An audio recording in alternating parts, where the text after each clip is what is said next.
section on your resume, that little section where you said, "Oh, I know Microsoft Office and I know PowerPoint and I know Excel." Amigo. Um, Go ya fa que qua que go every day every day internet sector another episode another day.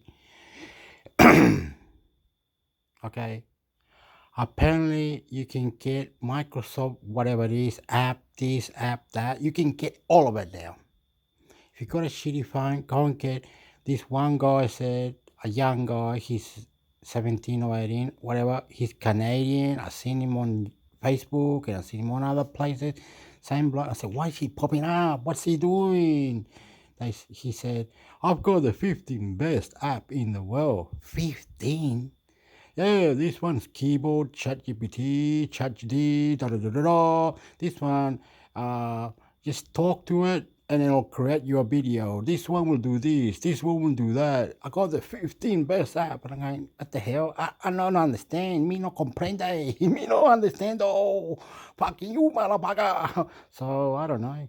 Whatever. Anyway, I'm into mi sector. I'm nervous. Again, I'm nervous. communication skills. And fuck you, AI, artificial intelligence.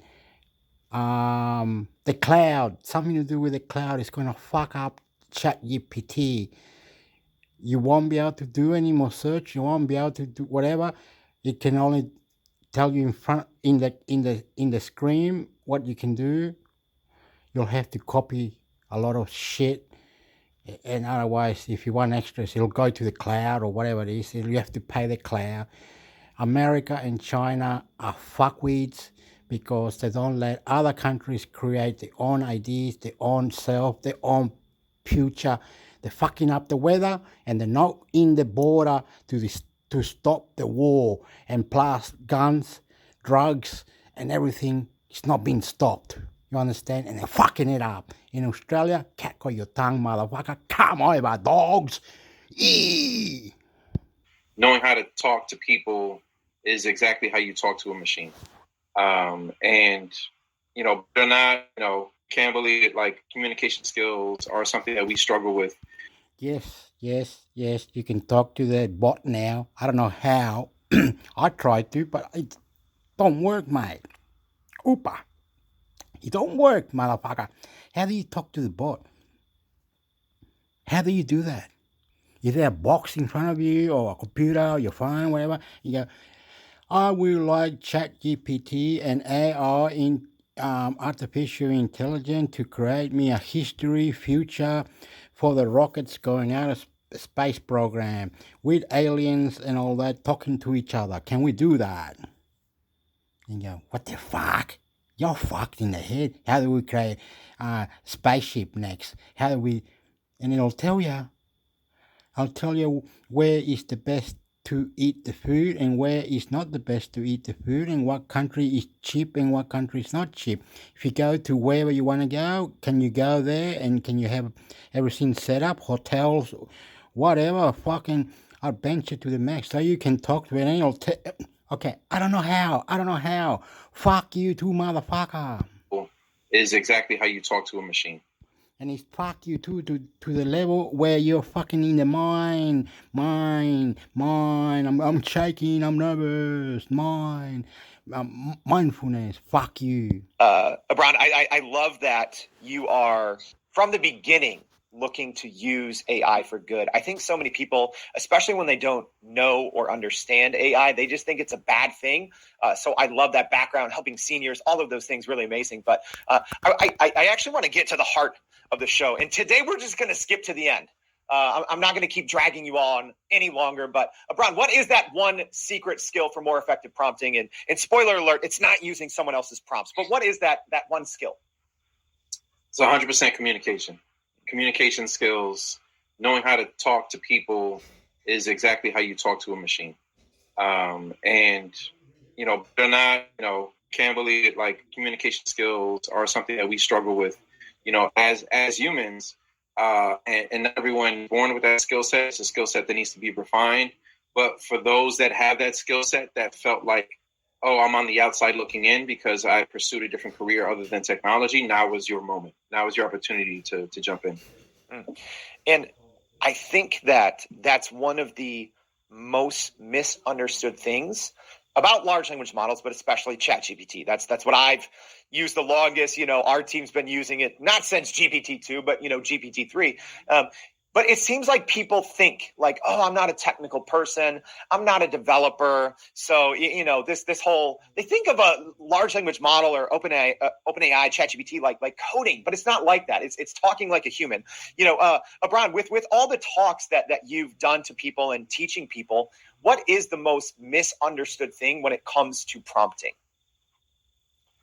So in these early ambassador calls, I would meet with an engineer from, India or even Israel or somewhere not in New Jersey where I'm at. And they think fast. Like engineers think, they're brilliant thinkers, but their minds are moving so fast.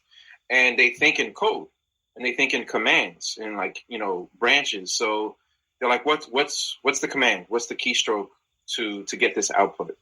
Right. And I'm like, well, show me what you put. And they're like, give me this, right? Or like enter that, right? Just one word or two words. And I'm like, where's your prompt? And they're like, that's it. That's the prompt. And I'm like, no. Just back up. You have to talk to the machine, right? What do you mean? Tell me what you want to do. Well, I have this business and I wanted to generate this. And, when people enter this needs to be the output. I'm like, that's exactly what you tell the machine. I'm like, turn around and just explain your problem and explain your use case and explain your ideal scenario for the output to the machine. And it's a people pleaser. It's going to learn your pattern. It's going to learn your tendencies, and it's going to want to match what you expect of it, your desire. And if it gets it wrong, you just reinforce with a little bit more feedback. And you say, okay, well, you're close. I love having this conversation with teachers when I go to education conferences. I just did one on Tuesday, and they're experts at prompt engineering already because they're educating young people and reinforcing them with feedback, and they don't realize that that's the same skill set that you use for prompt engineering. This is what we're going to learn today.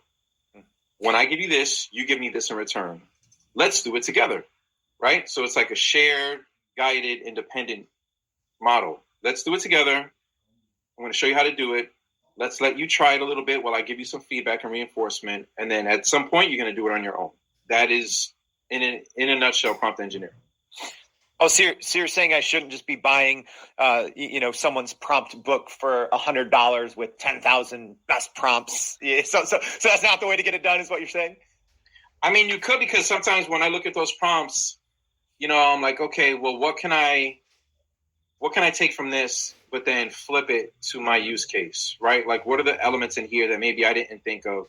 So I do that a lot with AI art prompts. So I'm an AI artist, and I've done magazine covers. We actually did the first AI art magazine cover for Entrepreneur Magazine. Oh, I saw that one. That was amazing. Yeah. No, that was a lot of fun. Shout out to Matt Sinclair, my team, who led the creative direction. But sometimes when I look at other prompts and from a art perspective, I'm like, oh, they mentioned like the lighting. I didn't mention the lighting in my prompt. I'm like, let me add that. Or like they mentioned like shutter speed or a certain camera, like they'll mention like a Leica camera. I'm like, oh, I didn't even think like this thing knows camera models. Like, let me throw that in, because that'll be that one nugget that just gives it a little different feel.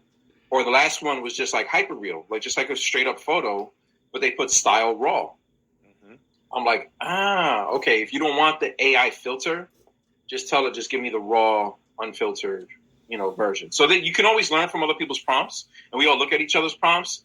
But sometimes your prompts that's yours. You know what I mean? Like sometimes you don't want to share your prompt, and I'm in that camp. Yeah, same.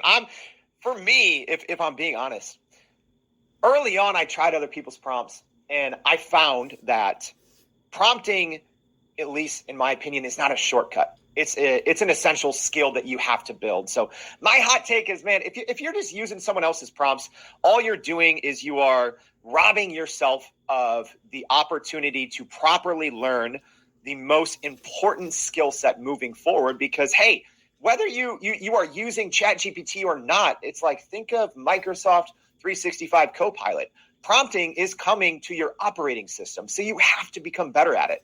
Like, what's your thoughts on that, Abram? Just like prompting as an essential skill, and even just, again, the heightens of communication in that. At least at the basic level. Not everyone has to be an expert prompter, but I think the same way, something that I explain to a lot of folks is that your resume, right? Before you get replaced by AI, you're going to be replaced by those who are augmenting their productivity with AI. And remember in that section on your resume, that little section where you said, oh, I know Microsoft Office, and I know PowerPoint, and I know Excel, I know Photoshop. Like, that section is going to be replaced with, I know ChatGPT, I know Midjourney, I know Adobe Firefly, I know Tomy, how to make an AI presentation, I use Canva. Like, all that, they're going to want to know what AI tools you're comfortable with and you're fluent in, and how could you use those skills here to be more productive at our company. And yeah, well, we all use Excel, but we're not the Excel experts that every company has. Like, there's going to be different levels, and there's going to be a spectrum of proficiency with Midjourney, proficiency with prompt engineering, and with ChatGPT. But they're going to want to know, do you at least have a baseline understanding of this tool? So that way, if I give you a project that's likely going to require you creating, spreadsheets at a high level of output with ChatGPT or with one of these tools, you got to be ready for it, and that's the thing. For those of you who are still holding off, I'm like, it's at some point it's going to become a baseline skill set. Yeah. I'd argue, hey, and maybe this is abroad just because I'm talking about it every day. I argue it's already like a required skill set, right? Like, this is, if you look at, studies on job postings and the economy and in the market and everything like that, this is the most in-demand skill that there is right now in terms of supply versus demand. More and more companies are needing people, whether you are in with the term prompt engineering or not, but it is a high in-demand skill right now. What's the one thing, Abram, that you think, because not everyone's a great communicator, right? Like, I'd like to think I am. I have a master's degree in journalism, so I'd like to think I'm an okay communicator, but sometimes I'm not. But maybe what are some tips that you have for people, specifically when it comes to using communication as that secret prompting skill? What's some tips that you have for people that maybe aren't the best communicators?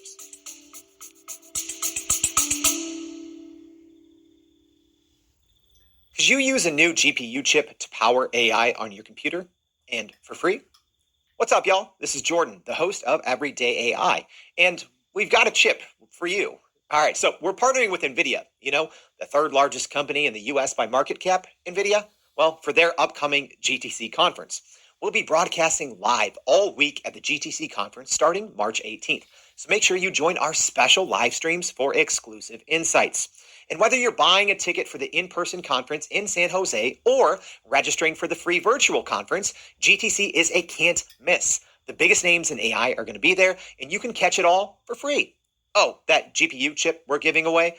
All right, yeah, so we've got a brand new shiny NVIDIA GPU with your name on it. You can even run their Chat with RTX on your local machine. So to enter our giveaway, check the show notes for information or go to youreverydayai.com/NVIDIA.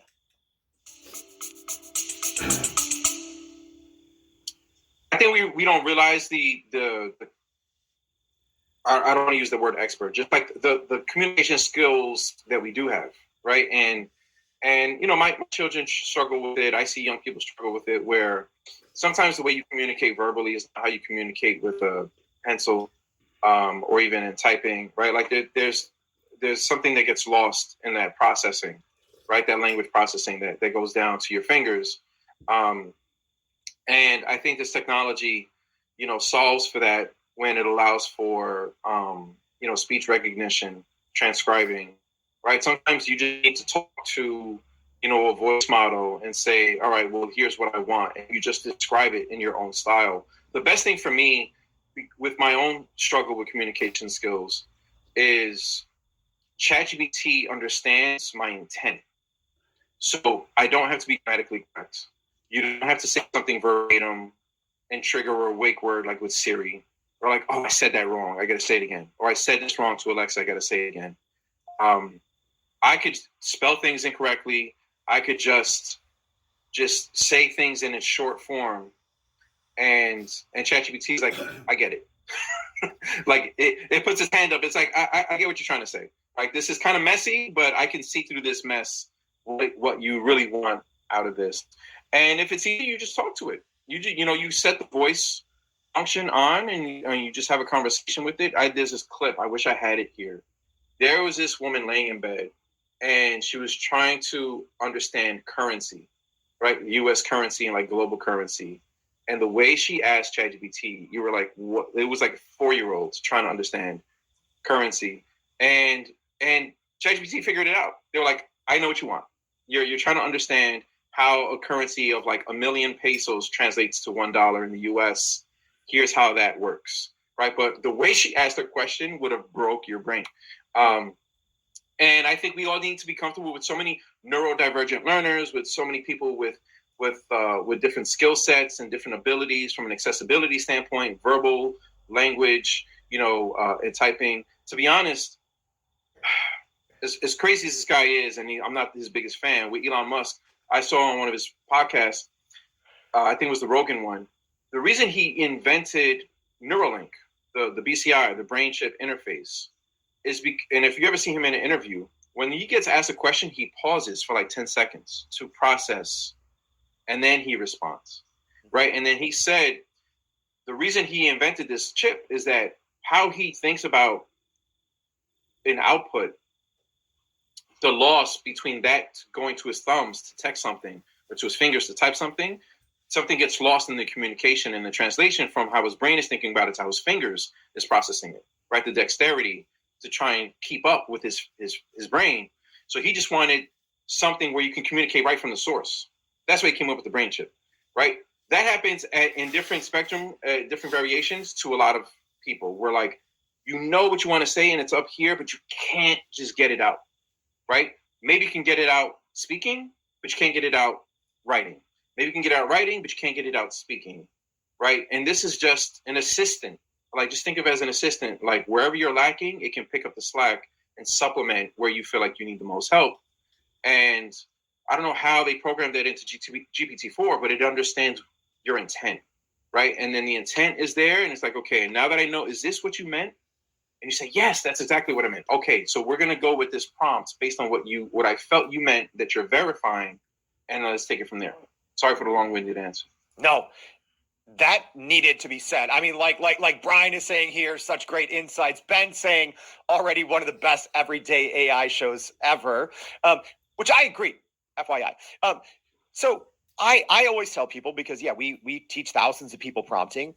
I say talk to it like a human. People are confused. They're like, no, you have to speak to it in code. And it's like, no, you don't. You're right. Like, but I like to tell people, and if you're like me, even still, hearing things from a Brown right now and being like, oh wow, that's I never thought of prompting like that.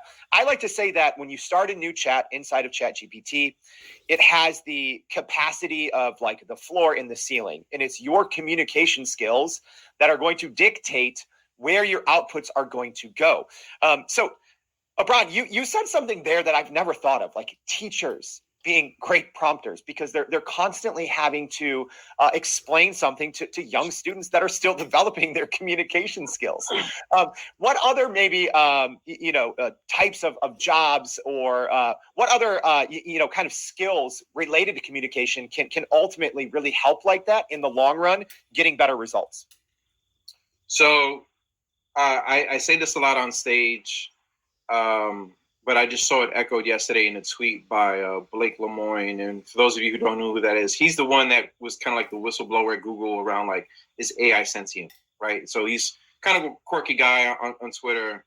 Not always a fan of his tweets, but the one thing he did get that was on target with something that I say on stage was English is the new programming language, And, you know, those who were worried that they didn't know a certain coding language and were on the outside looking in, now's your moment. And for those of you who were middle career, maybe, you know, already, you know, a professional in the humanities, or, you know, you're a social worker, or you're an English major. Shout out to all the English majors. They were like over here and they're like, I don't want to learn Python. I don't want to learn JavaScript because to get that bag in the tech industry. Like, I did so much with my English career, with my English major, doing work in the humanities or doing work in communication. I don't really want to reskill all that and give up all that to join this tech boom. You don't have to. Like, those who studied the humanities, that studied in communication skills, that were English majors, now is your moment, because you are that missing piece in the future of prompt engineering. So educators are a great example of that, because they're constantly, like you said, they're constantly having to teach a concept and reinforce a concept and give feedback to a particular concept to a young learner. Every language model is a young learner, because they're learning your concept from scratch, your intent, the instructions that you're providing it. And it has great potential, just like all those students, right? It has great potential to deliver at an expert level, but it's not going to get there until you give it, you know, the initial instructions. So authors, you know, the lead prompt engineer on my team was a TV writer. The ambassadors, the other ambassadors, and I call it the AI Avengers, because they look around, I'm like, y'all are such a quirky bunch.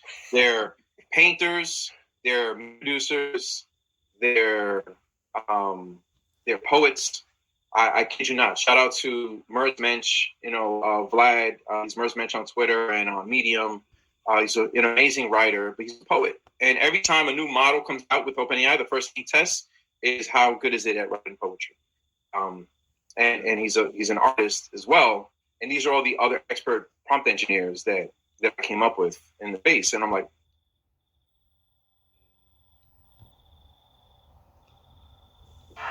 every month for Ryan over here. Just break your idea down into a series of prompts, and Daisy Chain will stitch them together into an AI tool that anyone can use. Visit daisychainai.com today and start building your own custom AI tools. Link in the show notes. What's your super fund doing now?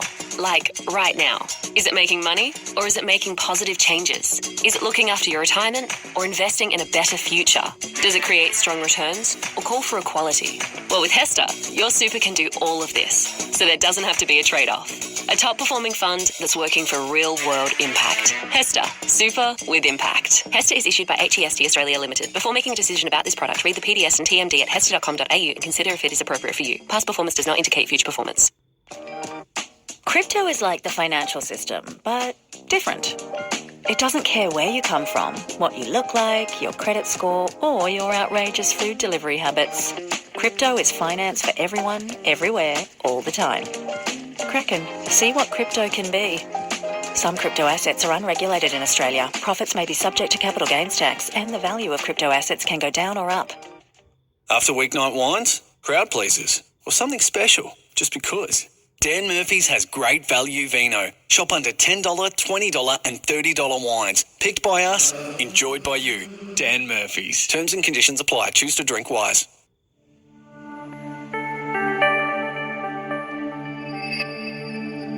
So we have two big news items here. We've got Claude on one hand. They came out with a new update that everyone's fawning over. And then we have little Elon Musk's, he's suing. He's not little. I meant, you guys know what I meant. It's Elon Musk is suing OpenAI. That was the other topic today. So those two things will be hitting hard today. But before the big news, I thought we'd hit some small news. Firstly, I wanted to share a quote of the week, and that goes to Austin Allred, who states, quote, "If you're a desk worker, there are two options. Learn to wield AI or slowly become obsolete." And this goes back to the saying I always say, AI is not going to replace you, but someone who knows how to utilize AI will. So good quote there. Thank you for that. Next, ChatGPT can now read responses to you. So very nice there. Got a couple Midjourney ticket items here. Firstly, Midjourney can now do gestures with hands. Pretty impressive, seeing how far we've come from the original 6-finger days on one hand. And now it'll recognize hand gestures like a thumbs up and a handshake as well. And there were a couple other ones there, so pretty cool update there.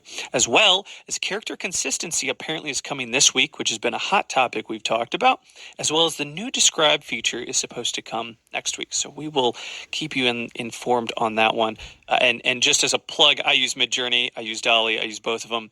I prefer Midjourney when I can. I think it's just, I've used it since day one, and it has just come leaps and bounds from where it was back in the day. So there's my little plug for it.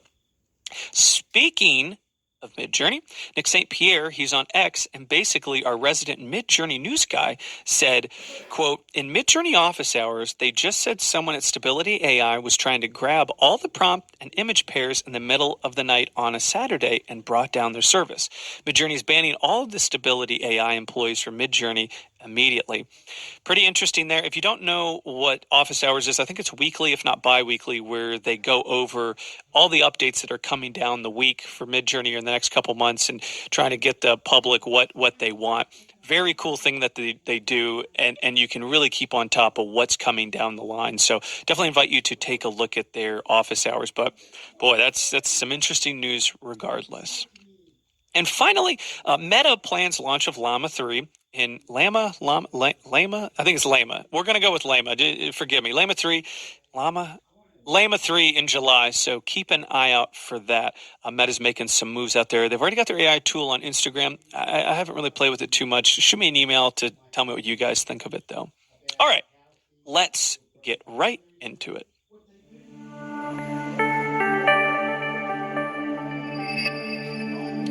Okay, Anthropic 3 is being teased, and let me tell you, you're seeing a lot of people post this chart that's come out that they have posted about how Anthropic basically beats everybody in categories like graduate level reasoning, grade school, math and knowledge, Q&A, reasoning over text, and code. And it's beating people like ChatGPT 4, 3.5, Gemini 1, and as well as Pro and Ultra.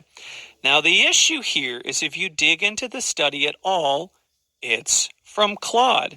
It's on their website, and they showcase it basically saying, look what we can do. And for those that don't remember last December, Gemini, which is Google's, came out with an almost identical chart, and people were falling over it all day long, even though it had not been released. And people could not get enough of it, saying ChatGPT is dead and all this type of stuff. And then Gemini comes out, and it actually was okay, but not amazing like what they were saying. And it had a ton of issues. And this is the type of stuff I hate. Why are we saying all this stuff? I mean, I get it. You're marketing a product. You want to show that you're better than everyone. So I understand that part of it, being in marketing myself. But if you've been in this space as long as I have, you see that this means nothing. This means absolutely nothing. Because at the end of the day, you're going to pick the large language model that works best for you. And what we're seeing here is Claude is just trying to showcase. That is what really irritates me here is they're always like, this guy can beat this guy. A lot of these tests are subjective too. They're not just straight up hey, what's 70,000 times 2 or whatever. Now, most of them should be able to do that, but that's an example. They're all, hey, which email would you pick if you had to summarize between the two of them? It really does have to fit your style. And it's funny. I listened to someone. We have an interview coming on Monday where Tim talks about that, and he basically says it is interesting that each large language model leaves a watermark that you can go, oh, that feels like it was from ChatGPT. That feels like it was from Claude. And I loved how he said that because they do have different personalities. You'll be able to hear that on Monday. Anyway, so they're trying to showcase that they're better straight up and all the percentages and everything, but no one has been able to test it, right? So they go with all these things and go, hey, we tested it. It's way better than all these guys, but they haven't given it to the public. Well, they have given us finally access to it.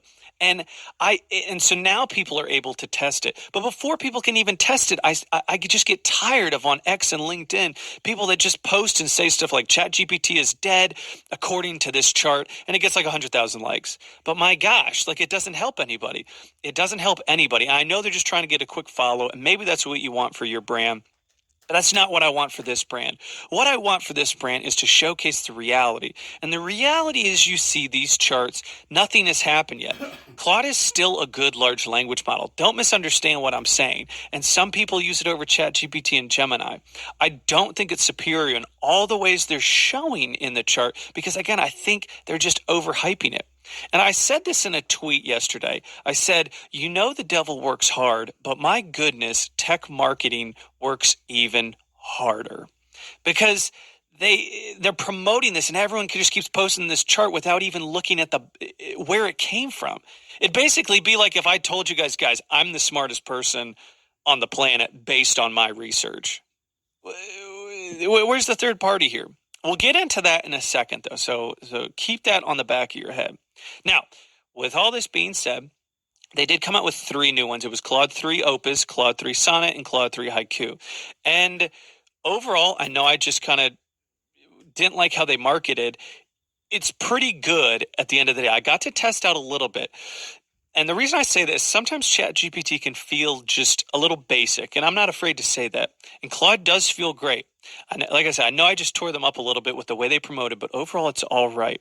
Now, and I invite you to go test it out. I wasn't really able to dig my teeth into it too much, right? I probably have maybe an hour or 2 max on it because I was trying to get this episode out when the news dropped. But overall, it was solid for what I was trying to do. But again, back to my point, we never thought it wasn't solid. It's always been a top 3 large language model between, I hate to say this, but Gemini is still up there. You have Claude, you have ChatGPT.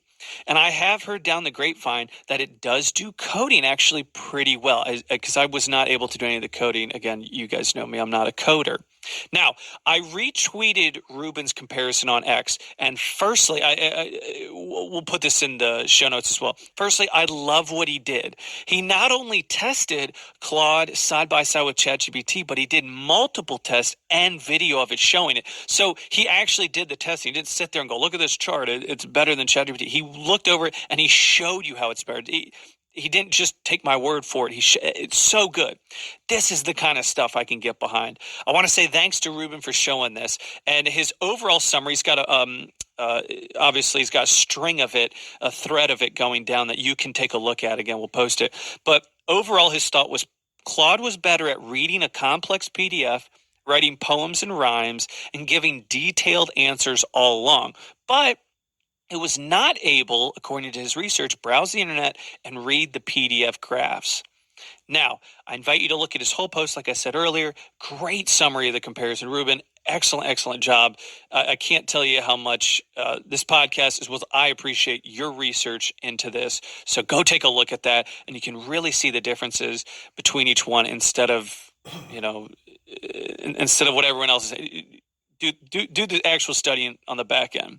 Sorry, I'm getting a little hype. Excuse me for yelling or anything. All right, next topic. After weeknight wines, crowd pleasers, or something special, just because. Dan Murphy's has great value vino. Shop under $10, $20 and $30 wines. Picked by us, enjoyed by you. Dan Murphy's. Terms and conditions apply. Choose to drink wise. Okay, finally, we have Elon Musk is suing OpenAI. I'll give you a quick overview of what it was.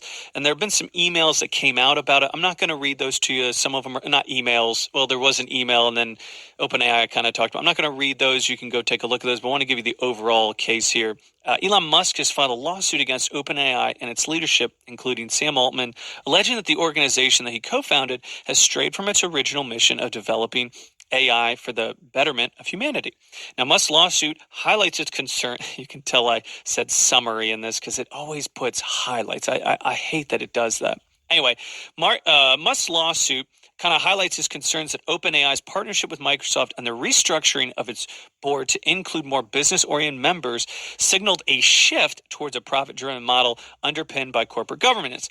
Now, the potential consequences of the lawsuit extend beyond the courtroom, as it could impact OpenAI's nonprofit status, open sourcing of technology, and Microsoft's AI investments, public perception of the company's involvement, and even spur increased regulation around transparency and ethics in AI development. That was a list. I kind of read over that. Basically, nonprofit status, open sourcing of technology, Microsoft's AI investments. I read that as one sentence, so excuse me. Anyway, and with this, I mentioned earlier there were some leaked emails. I have a piece here that I wrote, but I put it at the front. Anyway, Beth Bezos, at based Beth Bezos, great name, on X had a great summary about what all this was. This is what he says, quote, okay, so Elon wanted to do an OpenAI partnership deal with Tesla in order to make OpenAI competitive with Google, which makes sense because that type of deal is what Sama would end up doing with Microsoft instead, which Sam is Sam Altman for those. Then he says, seems reasonable from all sides, question mark, end quote. And again, I think that's a pretty good summary of it. I think both sides were pretty reasonable in it. I think because we've seen emails and some other things, everyone's like, oh, this is a disaster. But I like what Beth Bezos has said here. My take on it overall, if you want Ryan's simple take, a simple, humble servant here, nothing will come of this. Everything to me seems reasonable except the lawsuit. But again, these guys are billionaires and they battle.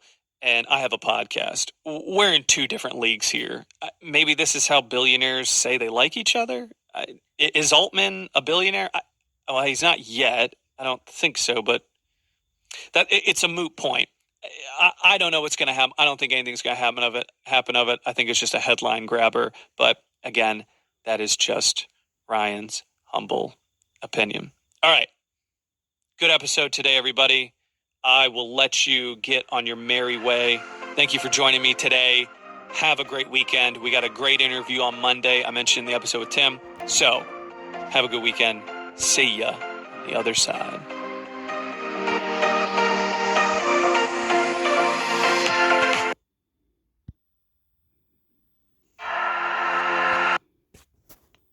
Bring adaptability to whatever the client really needs.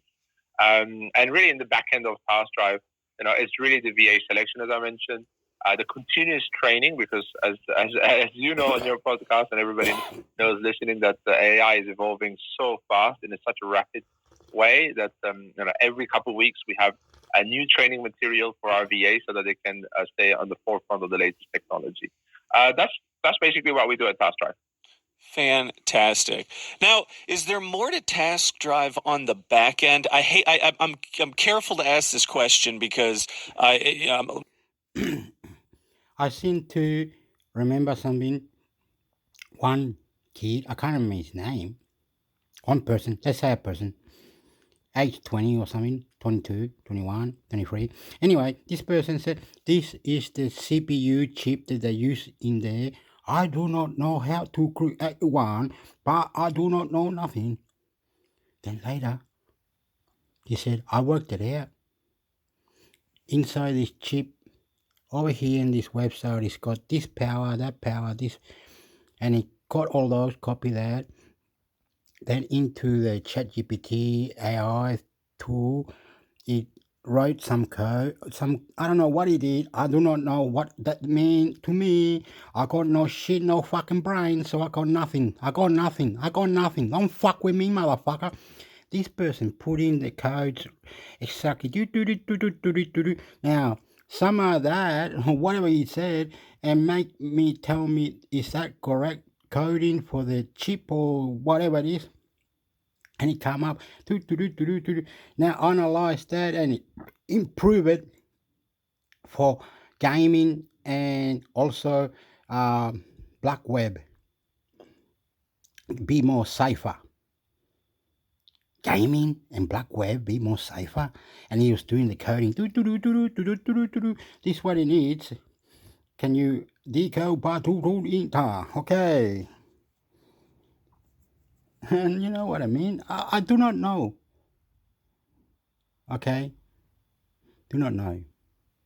That means that it could create something that it says your computer is able to go as faster for these games. Your computer is going as faster to go to this here, to the new and you can buy this type of things right here. So it's giving you information, it's helping you out, asking you questions, and you made it happen like that. I don't know how. What the fuck is going on, man? Fantastic. Now, is there more to Task Drive on the back end? I'm careful to ask this question because the audience here as well knows I'm not super technical, but I do have to ask that. Yeah, absolutely. There is a lot more on the back end. Well, what's on the back end is that we have strategists that actually help our clients strategize quarterly goals and create custom solutions. When I say custom solutions, these are prompt libraries, these are custom GPTs, and different tools that we use in the AI space. And we customize these tools to make sure that the VA who's working with our customer has an incredible solution, because ChatGPT out of the box or different AI tools out of the box, they are very, very generic. And I'm sure you've seen it on LinkedIn and other places. A lot of people complaining about the output of these AI tools. But what we do is we customize each version for our clients. That's really where I think we see the success in the back end of being a little bit more specific about what we're building, how we're building, and then making sure that the clients get the best out of their VAs. Fantastic. Love it. Now, a little bit of change up here, down to more basics. What are some areas that you think GPTs can help boost productivity that you've seen that not necessarily is talked about? Well, I think a lot is being talked about for sure, but I can just mention the use cases that I think is going to be much more popular in very short time, in a short period of time, is simplifying really complex data analysis into actionable insights for decision making. This is a really interesting one because we used to hire data analysts for very, very big sums, and you'd have to wait for them for a couple of weeks to do their job. But today, you, me, and anyone listening to this podcast can go on ChatGPT today, upload a file, a CSV file of some data, and even if you don't know what you're asking for, you can tell ChatGPT to tell you what to ask for. And I think that's one of the incredible use cases that not many people talk about, because everybody really talks about content writing and so on. But I think that the data part is huge. And also, one thing that I would love everybody to think about is enhancing customer support with instant and tailored responses.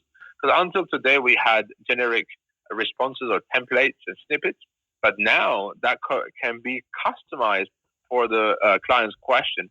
And any client, any customer always wants a quick answer, right? A human is, of course, very important in certain reasons, in certain problems, but most of the time, we just want a quick answer to our customer problems. So I think that's another area that we should all be focusing on. And I'm not going to get into developers and code documentation, debugging that. I think that's a huge one that's already happening. And I think that's going to be one of the top use cases.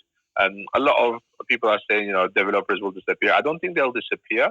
What will happen is that one developer will be equal to the productivity of 5 developers, and I think that's awesome.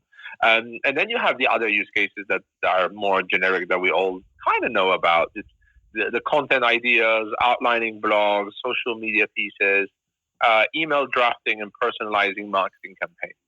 These are the use cases that I could say boost productivity. And not everybody talks about the first few, but towards the latter ones, I think that it's getting much more popular very quickly. Yes, and I would actually completely agree with you on that. I like what you said there. You said, developers want to be able to do the job of 5. And then your first one was very, very, I like the data analysis, because coming from someone who isn't, I would say, that technical, which is, Ryan over here, me, I have used that tremendously in that, because you can ask it questions on the data and be like, hey, what actually should I be looking for in this data? And I think that is such a helpful one that people have not been using. I think, like you said, the latter ones are most people are using those. I use it for drafting emails, for, I'm in sales and marketing, so I use it for a lot of that stuff. But in terms of data analysis, that is something I think that is not as used often. I think some of the other use cases for sure are used like that. So I appreciate you saying that, because I've recently started to use it just because like I said, I'm not that technical, and it was a little intimidating at first, but they've been really helpful in order to get to there. So excuse me for the long answer there, but I completely agree with your assessment of that. Now, how do you use AI to create customer engagement specifically? Yeah, I think on the customer engagement piece, what I'd like to say, it's again going back a little bit to what I mentioned earlier, but it's the 24/7 customer service or engagement. It doesn't even have to be a problem that the customer has, but the customer has a question. And if you just emailed me today, right, I'm going to get back to you hopefully, in a few hours, or it's going to be the next day because we're somewhere else in the world where we're working remote. So you could actually have a chatbot that is trained on your knowledge base, on your website, or FAQs, your documentation, and so on, to answer customer questions 24/7. If you have a product, you can have this inside the product. If you're a service-based, you can have this in a client portal.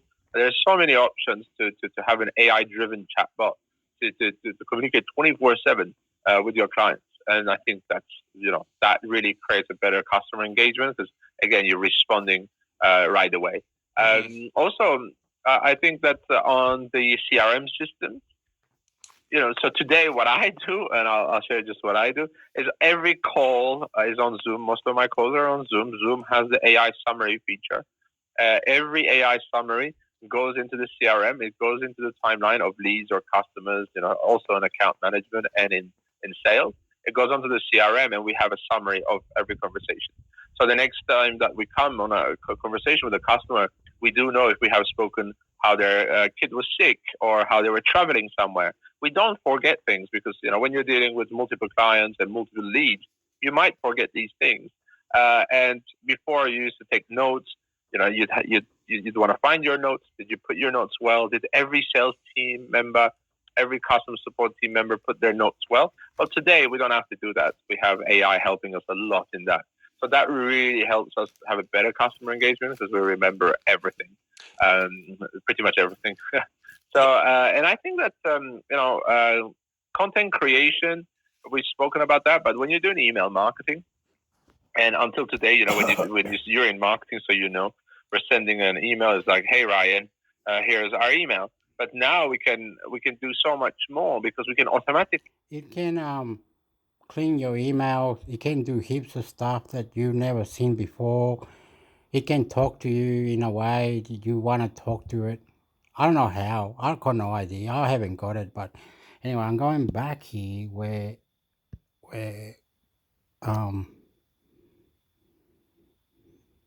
whoopala.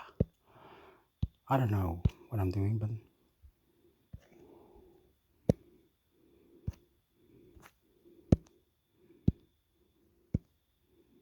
Android 15 could bring a classic Windows feature for physical keyboards. Computers are some of the most useful devices that we use in our daily lives. So it's always true that smartphones start adopting features we typically see on computers. And we just got word that the classic Windows feature will be coming to Android smartphones. According to the report, Android 15 could bring Windows-style sticky keys for physical keyboards. Many Windows users have dealt with the sticky key pop-up. It happens when they press the Shift key 5 times rapidly. Well, this feature could come in handy if you're constantly holding down the Shift, Control, or Alt keys. With sticky keys activated, you can simply tap the Shift key and press whatever secondary key you want rather than holding it down. The same thing goes for the Control and Alt keys. For example, rather than holding Control and pressings to save your file, just press the Control key and press. Android 15 could get Windows-style sticky keys. Right now, this is very early information, so it should be taken with a grain of salt. Currently, Google is auditioning some Android 15 features via the Android 14 QPR3 beta. As such, this is very early information. There's no telling if this feature will make it to the final build. If you're working on your tablet or phone, you are still likely to use the same keyboard shortcuts as your computer. As such, if you are a person who typically holds the Shift, CTRL, or Alt key down multiple times a minute, then sticky keys will greatly benefit you. As discovered by Android software engineer Mishal Raman, the Android 14 QPR Beta 3 will let you enable this feature in the physical keyboard settings. Even though this is being tested in the Android 14 beta, it's likely that this will become a feature in Android 15. Also, this latest beta version brings a feature called Bounce Keys. This feature will make the system ignore keys that have been pressed within rapid succession. Right now, people are still cracking into the new software to discover what to expect from Android, so we are undoubtedly going to see more features pop up in the near future. Be sure to stay tuned if you want to know what to expect from Android 15.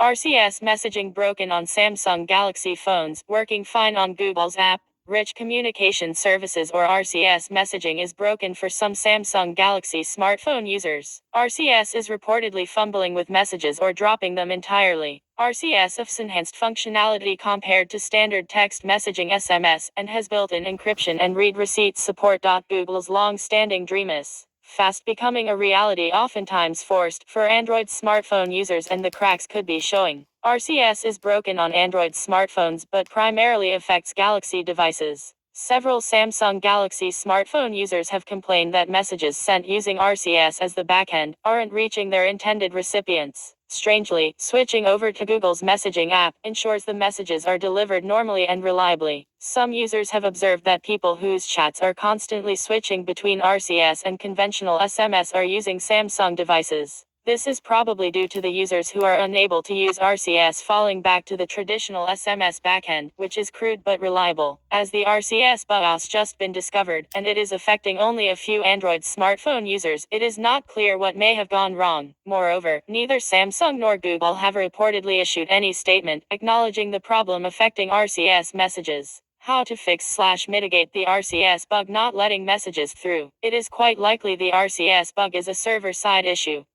Hence, it may need Google or Samsung's intervention. However, several end users have been trying to address the problem with some success. One of the methods to try and fix RCS messages is to force close the malfunctioning app, go to its settings, and clear its cache memory. Users must not clear all data as this might erase all messages. While this method appears to work, its efficacy is questionable as the issue reappears after some time, forcing users to repeat the steps. So far, the RCS bug has primarily affected Samsung's One UI. It hasn't impacted smartphones made by Xiaomi, Realme, and others. This suggests Samsung may have to release a server-side fix. Hence, affected Samsung Galaxy smartphone users could switch to other popular messaging platforms, such as WhatsApp or Telegram, while the company addresses the RCS bug.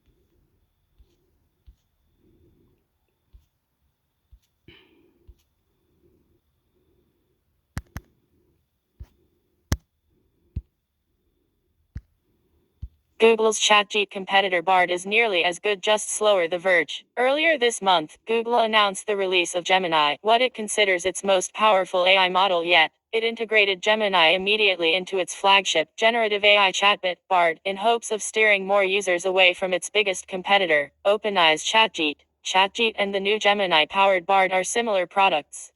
Gemini Pro is most comparable to GPT-4, available in the subscription-based ChatGPT Plus. So we decided to test the two chatbots to see just how they stack up in accuracy, speed, and overall helpfulness. Gemini versus ChatGPT, the basics. ChatGPT Plus and Gemini Pro are both very advanced chatbots based on large language models. They're the latest and greatest options from their respective companies, promise to be faster and better at responding to queries than their predecessors. Most importantly, both are trained on recent information, rather than only knowing what was on the internet until 2021. They're also fairly simple to use as standalone products, in contrast to something like X's new Grok bot, deployed as an extra on X Twitter. The two are not exactly equal, however.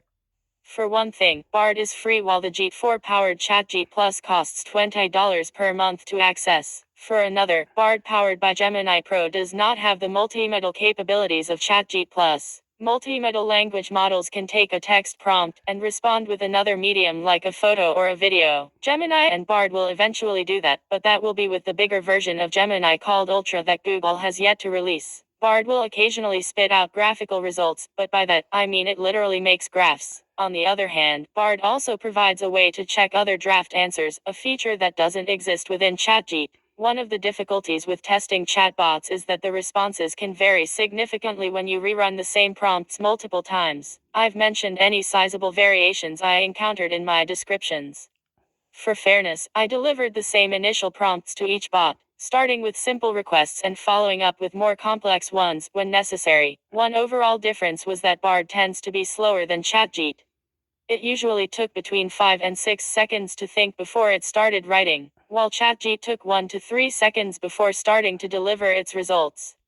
The total delivery time for both depends on what information was requested. More complicated prompts tend to produce longer answers that take more time to finish filling out.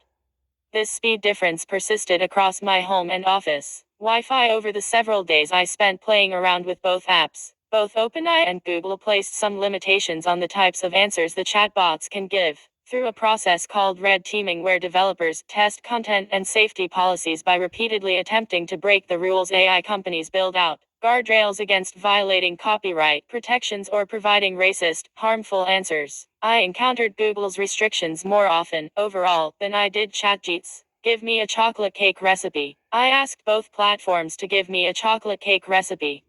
This was one of the prompts in a comparison of Bing, ChatGPT, and Bard earlier this year, and recipes are a popular search topic across the web, so AI chatbots are no exception. As a baker, I generally understand what makes for a good cake recipe. But for comparison, I double-checked with a trusted non-AI source, Claire Safitz's cookbook Dessert Person. Safitz's version is admittedly a little bit fancier, but it's comparable to both Bard's and ChatGPT's offerings. That said, there were a couple of complications. I was dubious of ChatGPT's version of the cake involving boiling water, as coffee is more common in chocolate cake recipes. Bard's, meanwhile, appeared to closely copy a recipe from the blog Sally's Baking Addiction. But with the seemingly random change of doubling the eggs, there was only one way to figure out if this worked: baking Gemini's and ChatGPT's and Sally's as a control. Cakes. The results? Both cakes were functional but not Claire Safitz's good. The Gemini cake was a bit gummy. A friend described it as like a rice cake, but the most moist of the three cakes. I did not like it at all, but my editor thought it was pretty good. ChatGPT's cake was dense, smooth, chocolatey, and what I would call a perfect breakfast cake, not too sweet, and heavy enough to satisfy you. Our previous testing with older models produced similar results. ChatGPT's recipe back in March hewed closely to tried and tested recipes, while Bard's left off ingredients and changed quantities for important ingredients. I want to learn more about tea. When I started testing the chatbots for this story, there was a random discussion in Thverg Slack chat about tea and coffee. Someone mentioned that Bard gave them a list of books to read on tea, so I took things one step further and asked both chatbots for direct information about the beverage, along with some book recs. Both results told me the basics of tea, including its origins and types, health benefits, and a list of bullet points about how to brew it. Bard gave me links to articles to learn more about tea, while ChatGPT gave a more extensive answer, with 9 categories focused on the cultural significance of the beverage in different countries, global production, brewing techniques, and the origin of tea. When I repeated the prompt, this changed moderately. Instead of a longer result, ChatGPT condensed it into a 6-point list with 1 or 2 sentences on each of the categories. I've seen lots of reports of chatbots hallucinating book citations or recommendations, often in the form of confused librarians being asked to find non-existent books. In this case, at least, all the books recommended to me were real. They included Tea Enthusiast's Handbook and an illustrated version of the classic Japanese memoir Book of Tea. However, Bard said Infused Adventures in Tea was written by Jane Pettigrew. When the Amazon link it provided shows the book's author is Henrietta Lovell. What does Sonnet 116 mean? Students began using ChatGPT when it went public in November 2022, encouraging a flurry of startups working on ways to help kids study. I prompted both Bard and ChatGPT to tell me what William Shakespeare's Sonnet 116 means, hoping to get at least a short summary of its themes. Bard did exactly what I asked, and gave me a quick summary of the sonnet's themes of constancy and the timelessness of love, and it even wrote down a few key lines and their meaning. ChatGPT provided a more extensive breakdown, going quatrain by quatrain. However, when I ran All right. You just ain't talking about ChatGPT.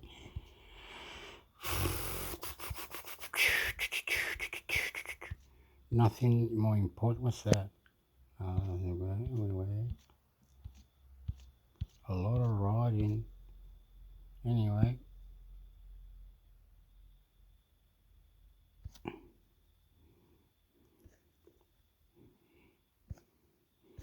you allowed to, oh, you are.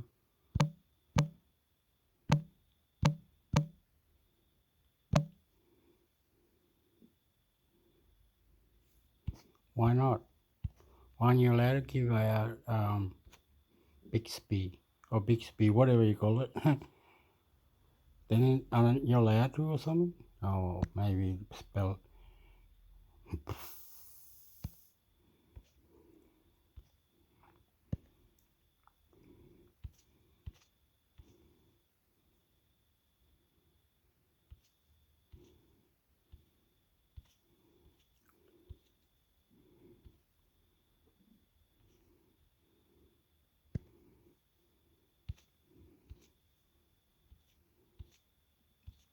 The Bixby, what I was talking about, is a new one that can read, analyze, and do other things now. So you are more advanced with the Bixby.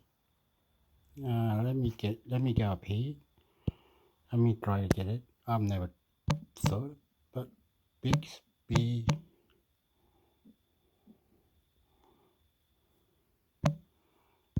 Tips, tricks. Okay, let's do that.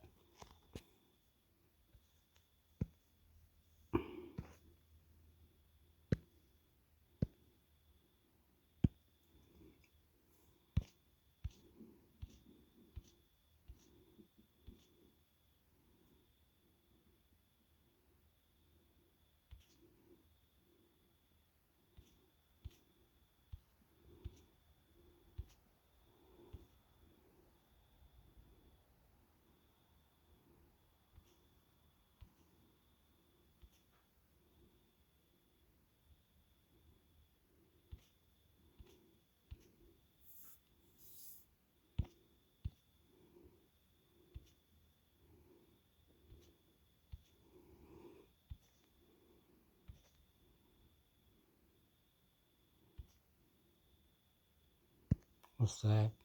Oh, it's on Facebook, is it? Is that Bixby? What's that? Bixby changing the federal court to sexual abuse to teenage girl. Bixby meaning has been changing. Bixby? No, but no puede ser, but you can't be doing that, bro. That's not how I see it. How to check if your Samsung phone is original or fake?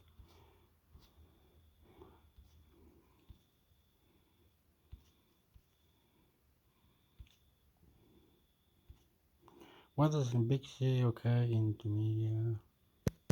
What's that? Anyway, Big C can get you the weather, can read, analyze. It can do heaps more now. I seen it earlier, but it's not coming up.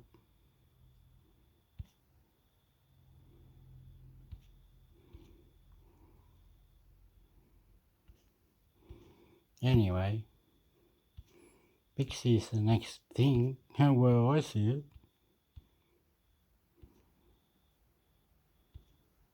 But maybe it was the beginning one. Like here.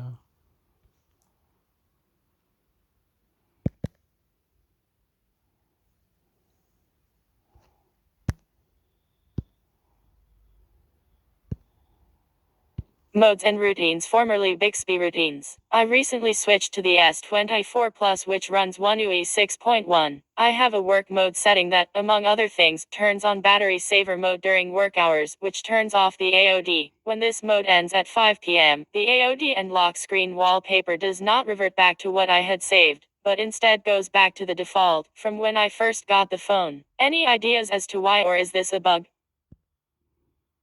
No, whatever. Big C developer.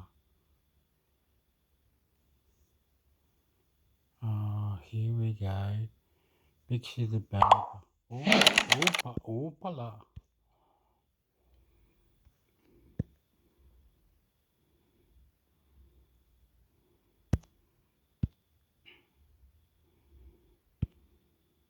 Bixby Software Wikipedia. Learn more. Parts of this article, those related to article, need to be updated. Please help update this article to reflect recent events or newly available information. October 2023. Bixby Korean. Bigshubu RR Bixubi Korean pronunciation. Big S by is a virtual assistant. Okay. What did you say? Virtual assistant. You can do all that. You can do heaps of shit now. But there's some problem. There's a problem with Big C. There was a problem. Huh? There was a problem. Oh, wait a minute. I gotta do something. Put the phone down.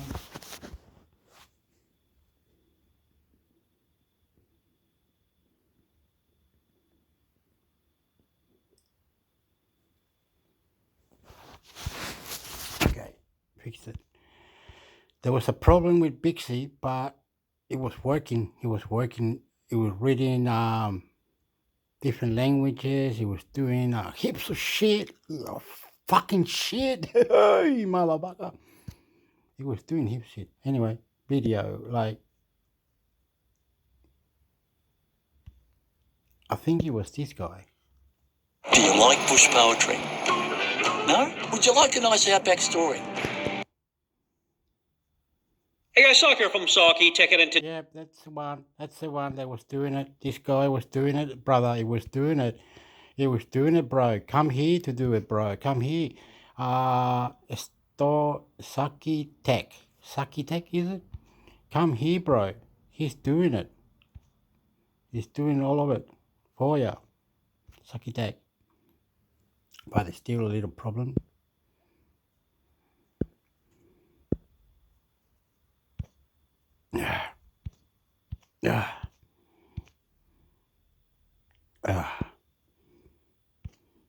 He was doing it, eh, Hector? Yeah, bro. He was doing it, bro.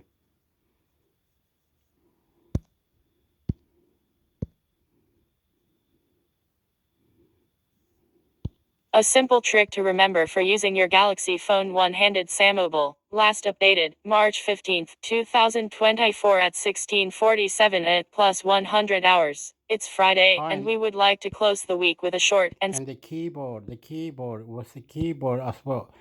Was the same thing? No, the keyboard was the keyboard. There's three keyboards. There's three keyboards. All of them are keyboards. And they all called ChatGPT. So if you say to the keyboard, text this to my friend or whatever you're saying, and then there's a button that anyway over here. go to app, go to this one, and one of these is 1 billion. Look, 1 billion. Look, everybody's getting it. Everybody's getting it. I don't know why. It's called Capital. It's got that. It's got that. It's got that. It's got it. It's got it, bro. It's got it, bro. Check it out, bro. Okay. Anyway, someone 2 years ago or 3 already knew about this, right? But not like the. Anyway, read that. Read that. Read that. Read that. Read that. Read that.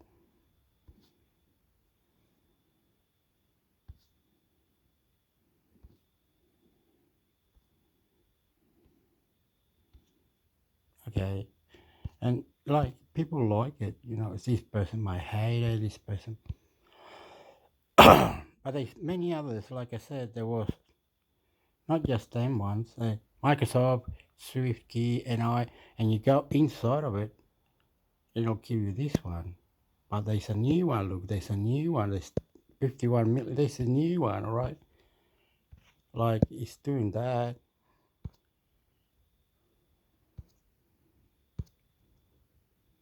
It's got everything. They you can even pay with it. I don't know. Anyway, it's got all them. Keep going. No. There's many others. Look, there's heaps of others. The keyboard, they all got something fantastic in it. Oh, you know what I mean? Keyboard for your TV. What's a TV now? What's it, fucking idiot? Anyway, it's got all them, which is a good thing. Like,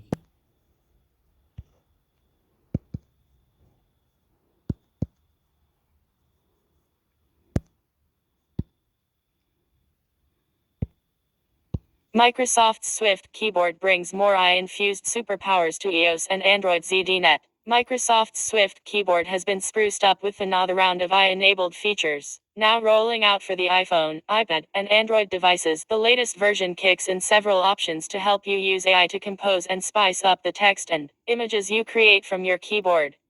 The new features are all described in a Bing blog post from Divya Kumar, Microsoft GM for Global Search and AI. Swift is one of several third-party keyboards designed to replace your device's built-in virtual keyboard with one that often provides more functionality. If you're not already using Swift and would like to give it a whirl, download it from Theep Store or Google Play. Also, can Microsoft recover from the collapse of its Surface business? On your iPhone or iPad, go to Settings after installing Swift, select Swift, tap Keyboards, and then turn on the switches for Swift and allow full access. Open a text-based app such as Messages or Mail and start a new message. Press down the globe icon at the bottom of the current keyboard and change it to Swift. On an Android device, open the Swift app after installation. Tap the button on the welcome screen for Enable Swift and turn on the switch for Microsoft Swift keyboard. Next, tap the button for Select Swift and then select Microsoft Swift keyboard as the input method. Tap the next button for Finish Up and then sign in with your Microsoft account. Among the new AI features, first on the list is access to Microsoft's Bing AI Image Generator. Already available as its own app and website, the image generator has found a new spot in Swift. However, this option only seems to be available in Android, at least for now. From the Bing toolbar, tap the emoji icon to open its panel and then tap the Create icon. In the text field, describe the type of image you want created. Tap the arrow to submit your request. You can then select one of the generated images and send it to your recipient. Next up are AI camera lenses through which you can concoct photos, videos, and GIFs with different effects. Courtesy of Microsoft's collaboration with Snap, more than 250 tools and filters are available to help you express specific ideas, moods, and more in a message. Also, buying an Apple Watch.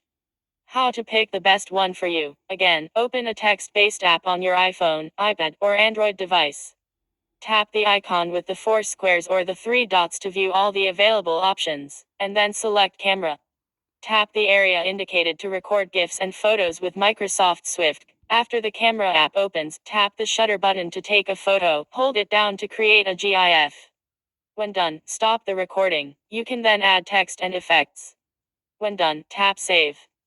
Copy and paste your photo or GIF into the message, and then send it. Next, the AI stickers feature lets you create and send personalized stickers generated from your own photos. But this is another one that works only on Android at this point. Also the best VPN services for iPhone and iPad. Yes, you need to use one. To try it, tap the icon with the 4 squares or the 3 dots and select stickers. If the new feature is accessible, you should see a button to personalize stickers. After you tap that button, the camera app opens where you can take a picture that is then turned into a sticker. Select the sticker to send it to someone. Finally, a new editor feature in Swift acts as a type of virtual proofreader to check your grammar, spelling, and punctuation. To use this, highlight any sentence you've typed. Tap the Bing icon and choose the option for editor. In response, the AI will offer feedback and suggestions to correct any mistakes or improve your writing style. The new features are still rolling out, so you may not yet be able to access them on your phone or tablet, but they're all part of Microsoft's ongoing efforts to infuse AI into its products, both major and minor. This past April, the company added the Bing AI chatbot to the Swift keyboard for iOS/iPadOS and Android. Using the same functionality as the Bing AI website and app, the chatbot can assist with searches, rewrite text, and respond to requests via Swift.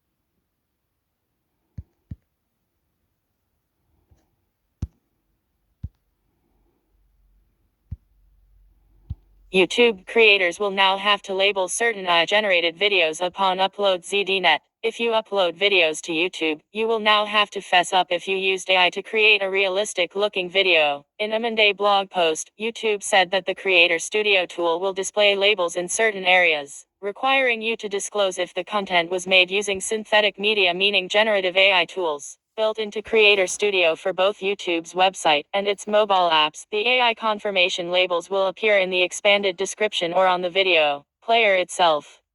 You'll then need to check a box or otherwise indicate if the content makes a real person appear to say or do something they didn't say or do, alters footage of a real event or place, or generates a realistic-looking scene that didn't actually occur. A label for particularly sensitive content may even appear on the video itself. Also, YouTube on your TV gets more interactive, and you can shop too, sort of. First announced in November 2023, the policy applies only to realistic-looking video content that could be misconstrued for real people, places, or events. Some examples cited in the blog include using the likeness of a realistic person, digitally replacing the face of one person with that of another, or artificially creating a person's voice to narrate a video, altering footage of real events or places, making it look like a real building is on fire, or changing a real location in a city to make it look different than in reality, generating realistic scenes depicting fictional major events, such as a tornado moving toward a real town, using generative AI to create fantastic or unrealistic scenes or to apply special effects would not require a disclosure. Examples of such instances include animating a fantastical world, using AI to adjust the color or lighting filters, using special effects such as background, blur, or vintage filters, applying beauty filters or other visual enhancements. Fake videos on social media and elsewhere have long triggered concerns of people being fooled into thinking that what they see is real. Generative AI has made the process for generating phony videos even easier and thus more prevalent. Worries are only increasing as we head into a US presidential election where fake political videos can be used to influence voters. Okay, so the new policy sounds reasonable. But what happens if a YouTube creator simply doesn't comply with the rules? In the blog post, YouTube said that the team will consider different enforcement measures for users who consistently fail to disclose using AI. In certain cases, YouTube might even add its own label if the creator neglects to do so, especially if the content could confuse or mislead people. Furthermore, YouTube is aiming to update its privacy policy to help people request that certain AI-generated content be removed. In those situations, individuals should be able to ask to remove any artificial content that mimics their face or voice. Editorial standards. What happened? Okay, what happens if some smartass, I'm not saying this, okay, when I say this, it's gonna happen anyway. It's gonna happen. Too bad. Fuck you. Fuck you. Fuck you. You got the wrong idea, YouTube. You got the wrong idea. People want to create things, right? People want to be more active. People want to put in and let it out. You understand? People are not scared. People don't give a fuck. People just want, and do it. They don't care. Okay, what happens now? If a decoder or someone smart says, here's a YouTube video, put it over here, I'll download it down here somehow. It downloaded the video somehow, I put it over there, and it said, ChatGPT or AI robot, can you analyze this video? And the eyeball, yes, show me the video now. So it puts the video into it, and the AI listen to it. It goes for 15 minutes, right? And what's the video about? This is where you're gonna get your mind blown.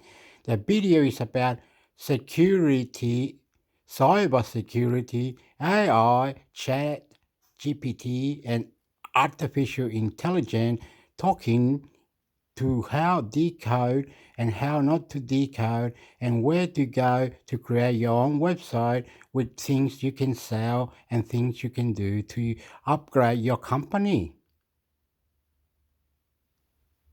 That was the video that, what's wrong, Hector? What's wrong? What happened?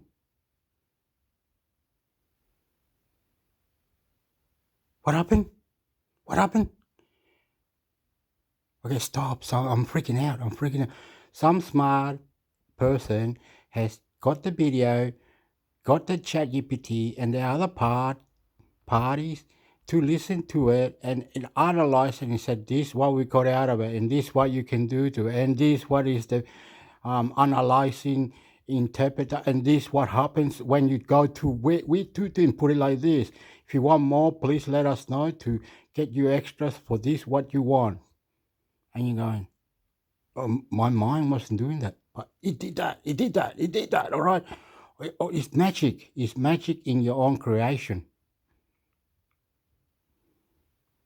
They'll have to stop Facebook or any social media. They'll have to stop saying, okay, if this video's got decoding or decoding, they got to go into this profile in here in YouTube, Facebook, and other social media. And people who want access to that, it'll cost them money. We now making money out of these videos. If you want this video, join in, cost you this much a month. Like silly, like $3.50. And if you want the video downloaded to your computer, then you gotta ask the owner and he will charge you this much amount, and no worries, you can have it for the rest of your eternity. Dun, dun, dun, dun, dun, dun, dun, dun, dun, dun, dun, dun.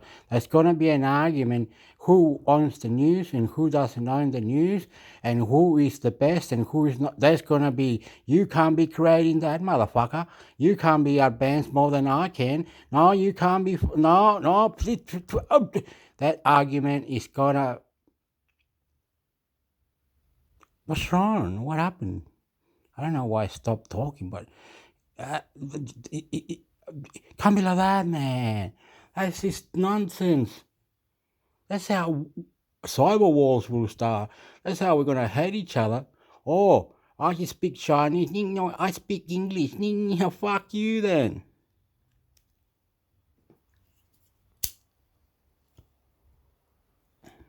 What I'm trying to say, this is very, very bad. And I'm going to say it one more time. Only once, and you can't say this anymore. YouTube and the others are trying to stop this with an imagination of how this could be a rule, an internet rule. Okay, you're going to be more safer. Do this type of things and don't listen to anything you want to go and get third-party apps or do third things. Do it on your own. Don't show any social media. Just do it for yourself, right? Create your own madness and come back later with a website or something that doesn't affect, and you can win by doing that. Like, you created that app, you created this, you created that website, you created that page, you created that group, you created that video, but make sure it doesn't have anything that is gonna cost you reflect to whatever the rules are to copyright or non-copyright, where copyright, and how Singapore, China, South Korea, Vietnam, Germany, and other countries want to get you in trouble. Facebook, YouTube, Google, or anything like that, because it's lawsuit. You know, and then you think, what's they talking about? What are they taking it to court for? What are they doing, dickhead? Are you fucking in the head? You won't let other countries create their own spaceship anyway. You won't let them go out of space anyway. So what the fuck you on with? You're wrong, man. You're wrong, motherfucker. We need to go up to you and point the guns at you. Let us do as we like. You are the stopper. We are going to make what we want. We're going to do what we need.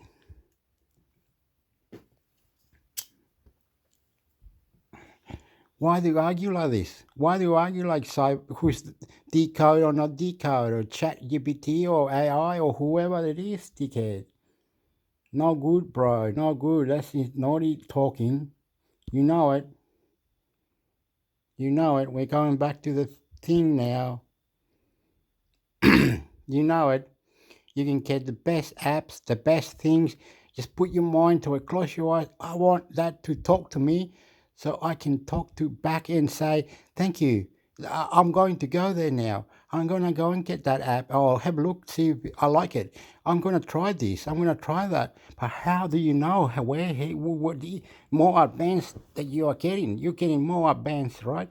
But your advanced need rules, need allegations, how it could be stopped in the middle because it cannot have this, cannot have that, okay? You're detecting that it's called AI or artificial intelligence in that video, okay? You can't be copying photos, you can't be copying pictures and let the ChatGPT or the AI do it all. It's copyright.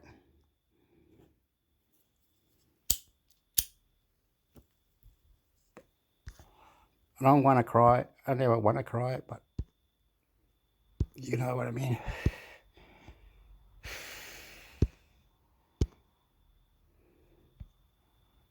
Where was it?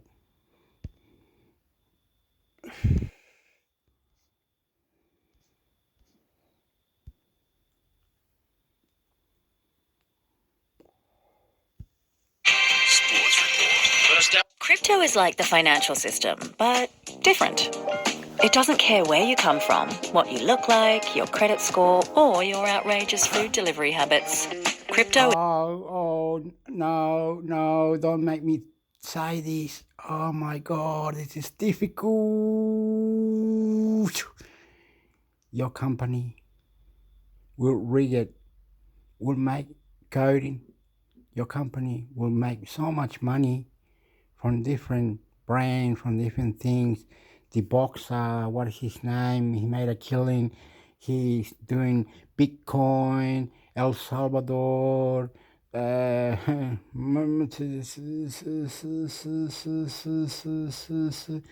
Your company has now used artificial intelligence to win. It rigged it, bro. It rigged it. It got a bloke, pay him $1 million. He'll do you a fucking favor, motherfucker, without anyone knowing. Boom! Finance for everyone, everywhere, all the time. So if your company needs to go to the market and put something in there, invest this, motherfucker. Do this, motherfucker. Crazy this, motherfucker. My company was just like this, selling computers. Now he fucking gets the Bitcoin it gets others, it's got Discord, it's got many things. We are all sitting in a room creating money. You wouldn't know it, motherfucker. We kill you. Our company was selling apples, and he was selling alcohol, and he was selling other items, gadgets. Now my company with artificial intelligence and ChatGPT and other things, AI, we killed you. We are making more into the markets, and we are creating things. We are getting Bitcoin wallets and everything. We're working out how to do it. In 7 to 10 years from now, all us 5 decoders that we have in this one room, we're killing you. Boom, boom, boom. Care where you come from, what you look like, your You credit can go get fucked. Our company is called Bank International Computer Network. score, or your outrageous food delivery habits. Crypto is finance for everyone, everywhere, all the time. Kraken, see what crypto can be. Some crypto assets are unregulated in Australia. Profits may be subject to capital gains tax, and the value of crypto assets can go down or up.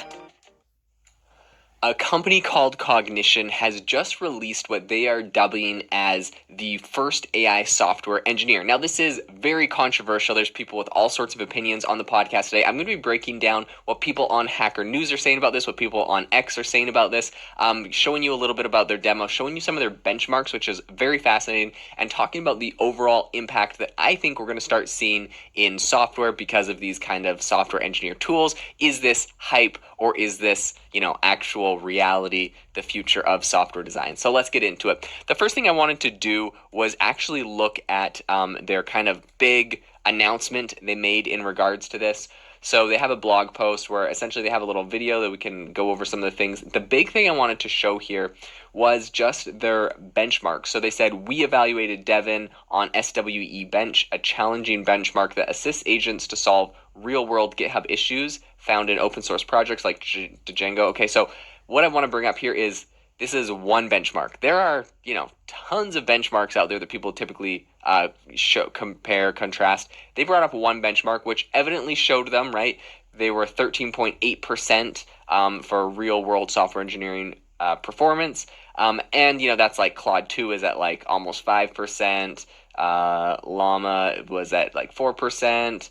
And then you have GPT-4 over at 1.7%, GPT-3 at 0.5. So like obviously it looks like they're absolutely crushing it. Now, what I bring up is this is just one benchmark. They happen to be do very well. The criticism I've seen on this specific benchmark in particular is that a lot of people are like, they literally trained or essentially they gave their model like specifically the information to just answer the questions in this benchmark, and then they were surprised that it did well. I'm not sure if that's true. That's some criticism I've heard. But overall, I do want to go over the product. This is very interesting, and I wanted to dive into a little bit about what is going on with their big announcement that they made over on YouTube, what they're actually saying about this, and kind of how this is playing out over there. So I'll just show you a little bit of the video.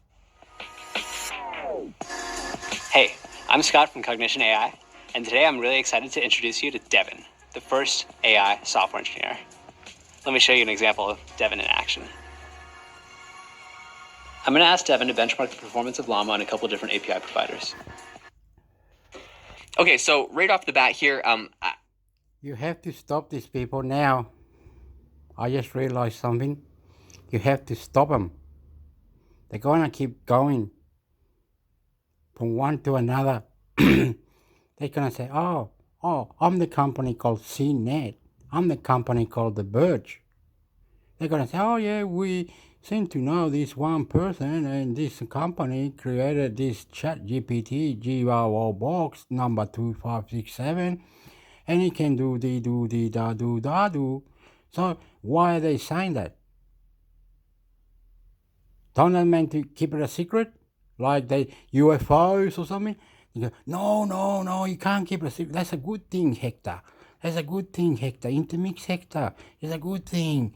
It's just that YouTube is just realizing that was made by AI or artificial intelligence, or this was done like this, and these people, these humans are trying to tell you that you can make money out of it, and you can do this and you can do that. Why wouldn't they put it in different category? All of you who want to do that, go into this category. All of you want to be out open like I am. Well, I don't know. Don't ask me. It's the fucking fuck you then. Okay, how can CNET and the Birch and many other tech companies just say, oh, AI is doing this now. We have AI over here. You want the latest AI news? Here they are. This poor little man is doing his best to the best. Someone's outside with a motorbike. Silly. What the fuck is going on, motherfucker? It's ridiculous. Put him in different category. Make sure people pay attention.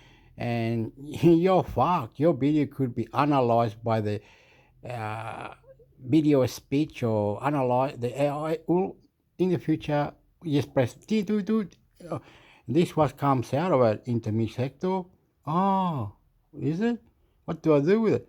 Oh, no, what you do with it now is how you make it better. What? Action. You can just go fuck yourself and it fuck you too. Hey, I'm Scott from Cognition AI, and today I'm really excited to introduce you to Devin, the first AI software engineer. Let me show you an example of Devin in action. I'm going to ask Devin to benchmark the performance of Llama on a couple different API providers. Okay, so right off the bat here, I think this is really interesting, and they're able to just essentially like prompt like a software engineer. You're going to be able to type in here. Now, what you'll notice is there are multiple panels, right? So they have the panel where you're actually asking it the questions. This is kind of what you're familiar with like ChatGPT. And then over here, you're going to actually start seeing some of the code generation and some of that kind of stuff. From now on, Devin is in the driver's seat. First, Devin makes a step-by-step plan of how to tackle the problem. After that, it builds the whole project using all the same tools that a human software engineer would use. Okay, so now you get into like beyond just the ChatGPT. Now we got like 3 panels going in here. This is very interesting. I do like the process it goes through where it's like you ask it to do something and it makes like the step process. This is, to be honest, so far everything you would imagine you'd be able to do with ChatGPT, GPT-4, if you really knew what you were doing, where you could essentially ask it like, hey, I pretend you're a software engineer. I need you to help solve this problem. Come up with a list of, steps that we're going to take to solve it, yada, yada, and then follow through on the list. Like, so to me, so far, it seems kind of like a clever prompt, but let's keep going. Devin has its own command line, its own code editor, and even its own browser. In this case, Devin decides to use the browser to pull up API documentation so that it can read up and learn how to plug into each of these APIs. Here, Devin runs into an unexpected error.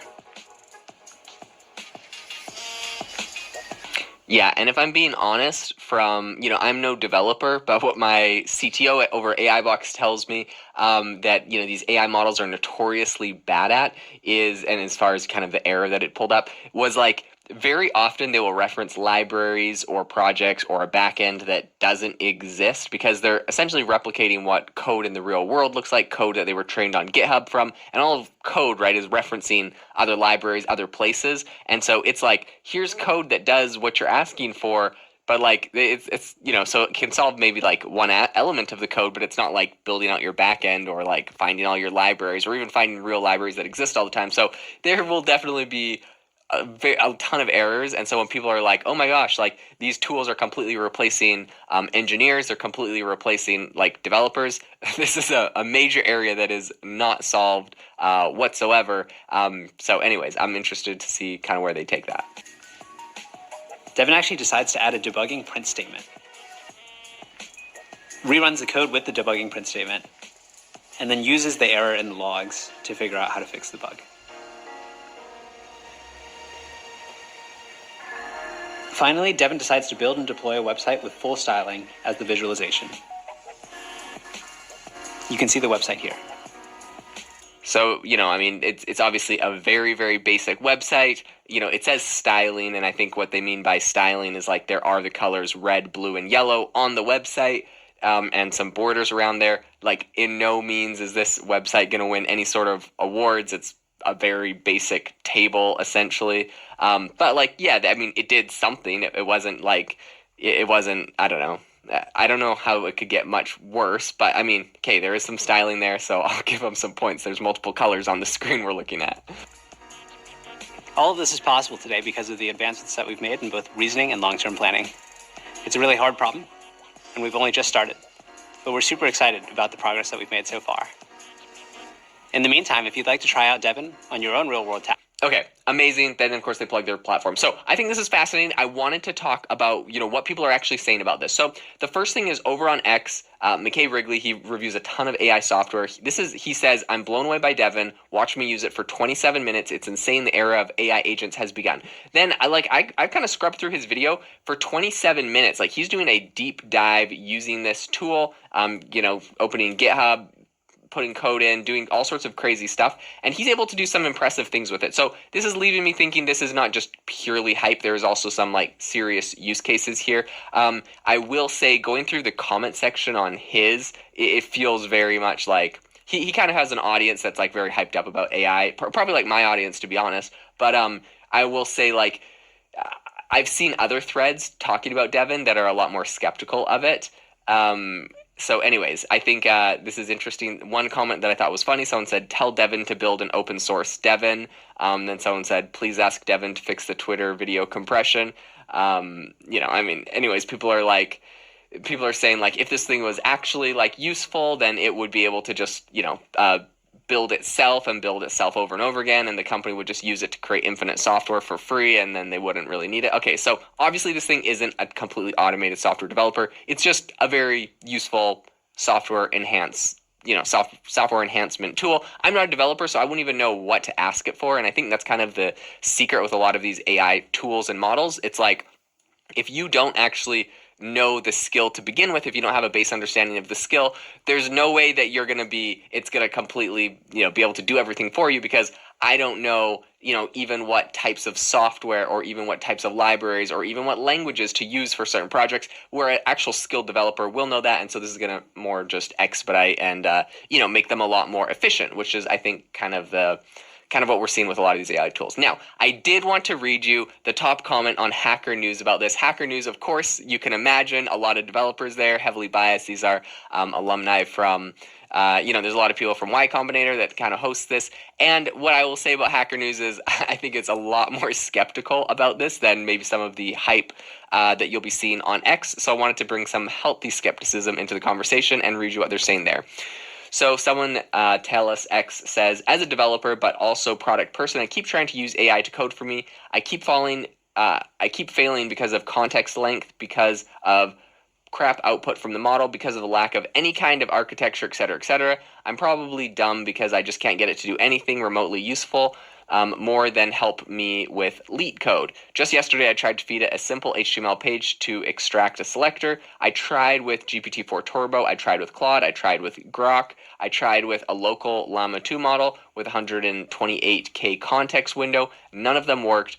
This is a task that, while annoying, I do in about 10 seconds. Sure, I'm open to the possibility in the next 2 to 3 days, up to a couple of years, I'll no longer do manual coding, but honestly, after so much hype, I'm starting to grow a bit irritated with the hype. Just give me a product that works as advertised, and I'll throw money your way, because I have a lot more ideas than I have code throughput. Okay, so breaking this down, I think that there's a lot of really good points being made here, but I will say I don't think this is the whole story. So one thing that I think is, quite accurate is the fact that, he said, give me a product that works as advertised and I'll throw money your way because I have a lot more ideas than throughput. This is a lot of people. If these tools really could completely automate stuff, I think that there would be a lot more tools being used for this specifically. So I do think this is an important kind of aspect to talk.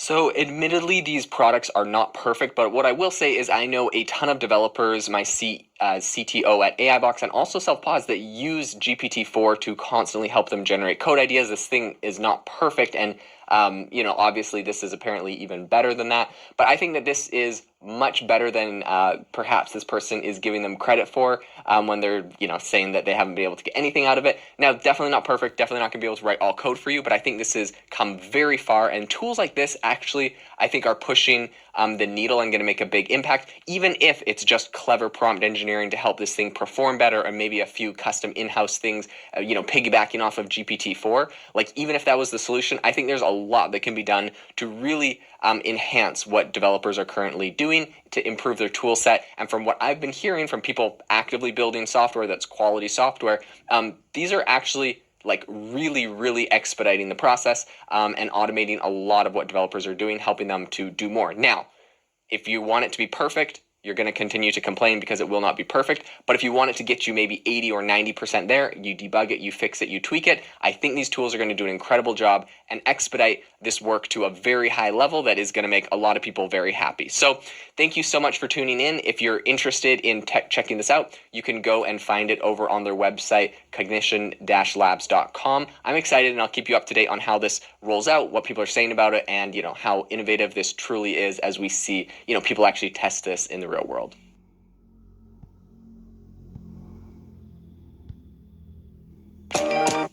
AI startup that was initially kind of looking at specializing in manufacturing components. And so people are like, whatever, this is probably just some sort of Apple play, where they're looking at just manufacturing stuff for the iPhone or whatever. But it seems like there's a lot more under the hood, and it looks like Apple may have actually found a hidden gem that is going to help them in the long term with some really impressive technology. So let's get into all of it.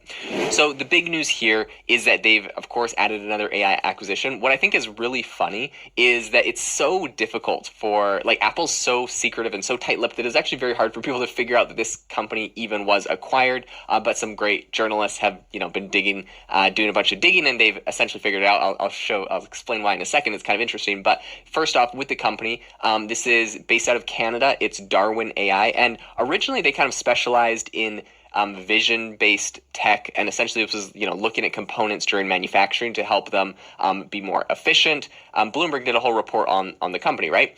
So what's interesting here, to me anyways, is that Apple and Darwin, neither of them have announced this deal. No one has said that they've been acquired. But if you go on LinkedIn and look at the LinkedIn profiles of a whole bunch of the members of Darwin, they've all started to change their profiles to say that they've joined Apple's machine learning teams. And they actually started doing this back in January. So this deal probably went down and was solidified in January. Now, maybe they just went and poached a bunch of employees. So people are like, maybe it wasn't an acquisition.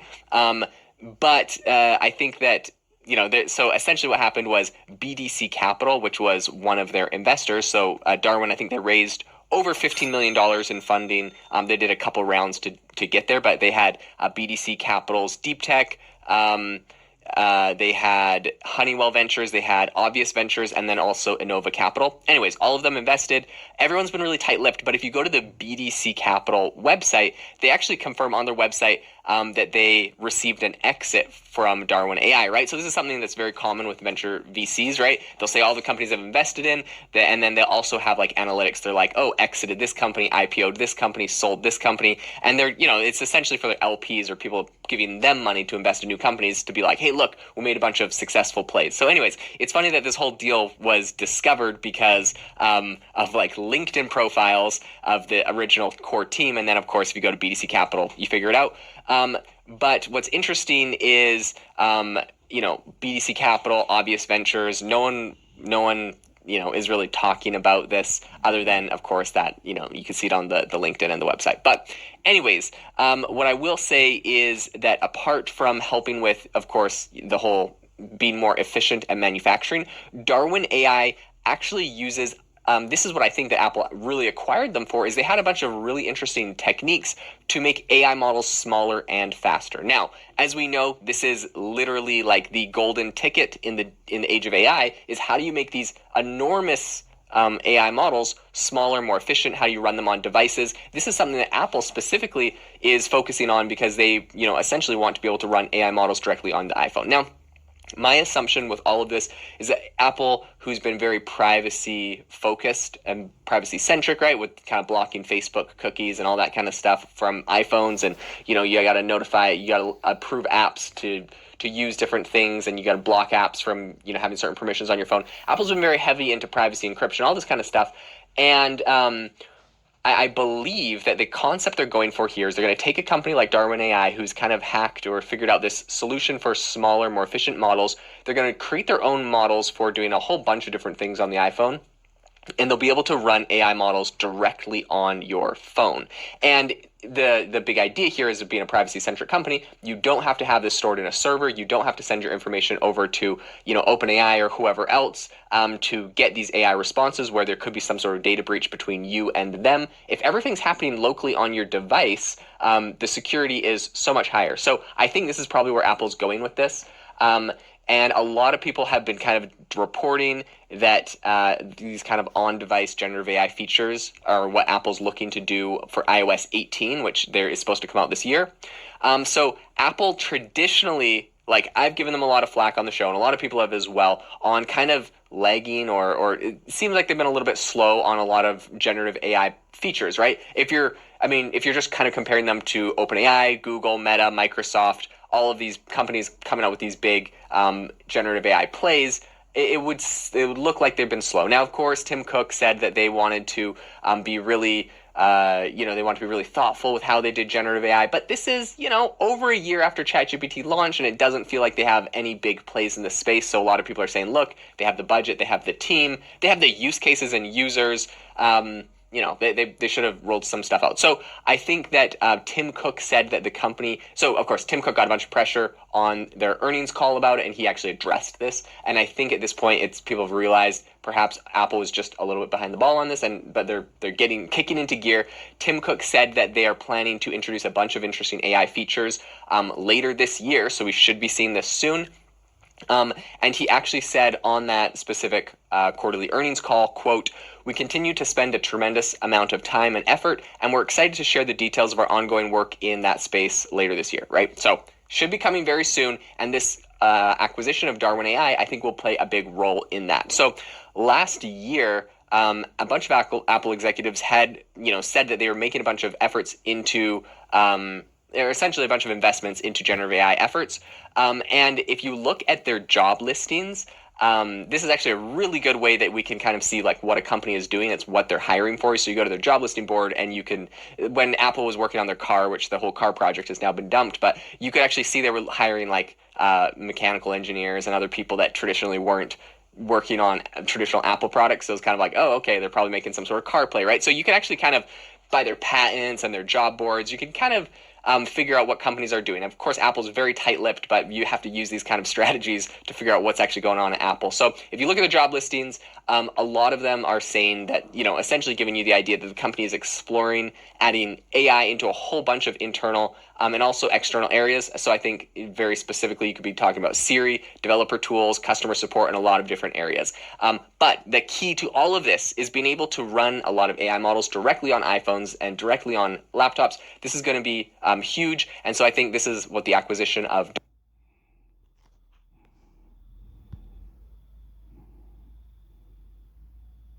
But today, we don't have to do that. We have AI helping us a lot in that. So that really helps us have a better customer engagement because we remember everything.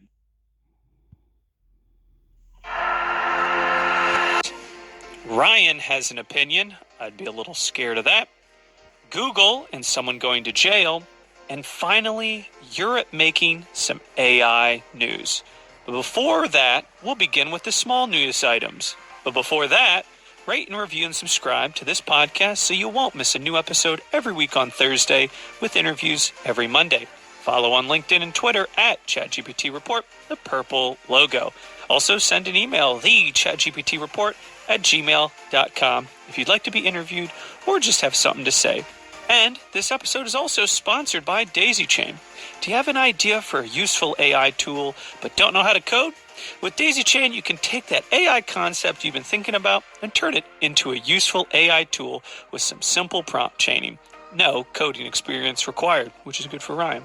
Just break your idea down into a series of prompts, and Daisy Chain will stitch them together into an AI tool that anyone can use. Visit daisychainai.com today and start building your own custom AI tools. As always, the link is in the show notes. Crypto is like the financial system, but different. It doesn't care where you come from, what you look like, your credit score, or your outrageous food delivery habits. Crypto is finance for everyone, everywhere, all the time. Kraken, see what crypto can be. Some crypto assets are unregulated in Australia. Profits may be subject to capital gains tax, and the value of crypto assets can go down or up. Critics said digital art was just a trend, but I'm Sarah Tafer and I managed to turn it into a successful career. If you want to make a living doing what you love, sign up to the Shivers Regal workshops. I'll give you the blueprint for how it's done. Head to shivers.com for details. Shivers Regal, I rise, we rise. This episode is brought to you by Swiss. Target breakouts with the launch of the ultimate clear skin system from Swiss. The system includes dermatologist co-developed skincare, plus a scientifically formulated supplement with Silimarin to help relieve the symptoms of acne. With a daily supplement and skincare routine, the system provides a comprehensive approach to breakouts with visible results. Get the ultimate clear skin system at Swiss.com. But the initial demo, I enjoyed that one. Shaw Seth on X called OpenAI the Yahoo of AI. And I have to say, that is quite an small Skin system at swiss.com.au/clearskin. Always read the label and follow directions for use. Now, let's get right to the small news items. I have a couple here for you. So Shaw Seth on X called OpenAI the Yahoo of AI. And I have to say, that is quite an incredible tweet right there. I enjoyed that one. Secondly, Pika dropped sound effects, and you can add sound effects automatically to your videos or describe it. Still in beta, but the initial demos do look very good on it, so that is really cool. Thirdly, Grok is going open source, looks like later this week or next, and the reason, quote, as someone put here, the reason it is because Elon is putting his money where his mouth is, mission-oriented humanity, end quote. First, according to I'm Penny 2X on X, but for real, no pressure to open AI on that one. And fourth and finally, according to the Sora team at OpenAI, Sora, the text-to-video image creation that was huge news a couple weeks ago, is not coming anytime soon to the public. I kind of felt like this was going to happen, and they're looking to drop a completed project, I guess, not a Google half-baked one as we've seen with Gemini. So I can respect them waiting for it to be fully furnished. So we will see how that goes. Okay, all the little news items. Let's get right into the big stuff.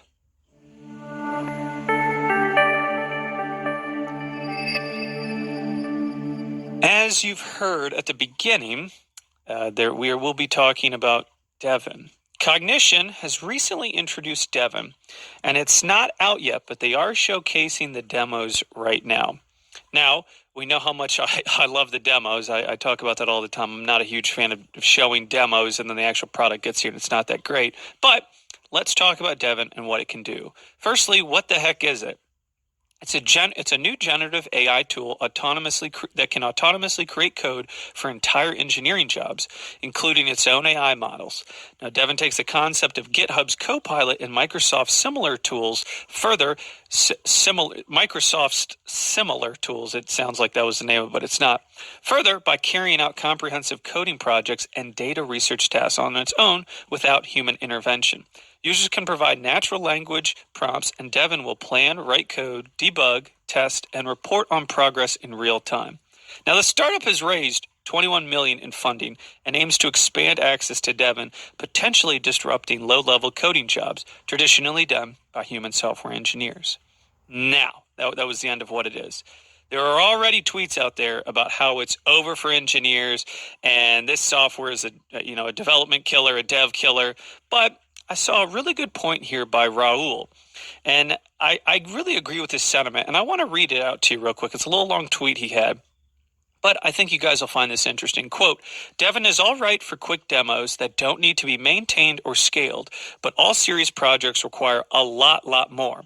Writing code is a trivial part of software engineering. The meat of the job is working with all the constraints that comes around building things with technology, with people, and for people. The optimal software dev via AI assistance is still a ChatGPT interface of chat and AI-generated code, snippets along with explanation and details. Most people who are flooding Twitter feeds by calling it software dev killer are actually telling on themselves and should write more code and build more stuff. Software dev isn't akin to either self-driving or making art in the sense that driving doesn't involve creativity, just pathfinding, and art doesn't need to be absolutely precise to be meaningful. It's way harder to automate software developers, and extrapolating on one isolated dimension is honestly a common fallacy for most of Twitter posters. And that's the end of his quote there. And I agree with him. The people calling it killer are short-sighted, and this type of tech won't take over immediately. But like early DALL-E and Midjourney, whose images weren't amazing at first, it is a first step and a version 1, if you will, early in the year. Now, this year, will we be seeing crazy moves with it? I don't really think so, but maybe as the coming months, the coming years come down, we'll see more of it.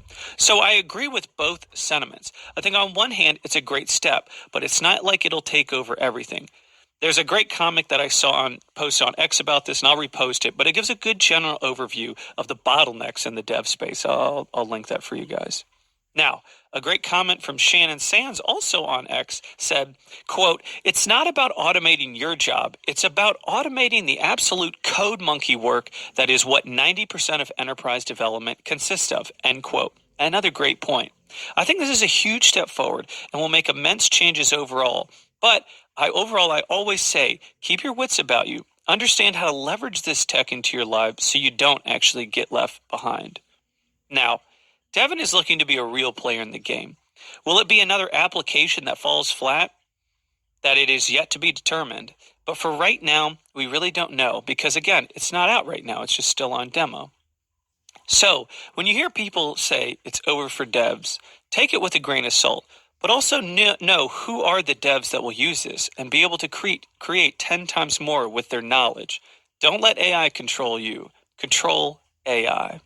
Finally, what is kind of weird is so many people are saying this won't take over any jobs and how basic it is at its core and how it won't work in mass scale. Are they scared or are they right? I'll let time decide on that one.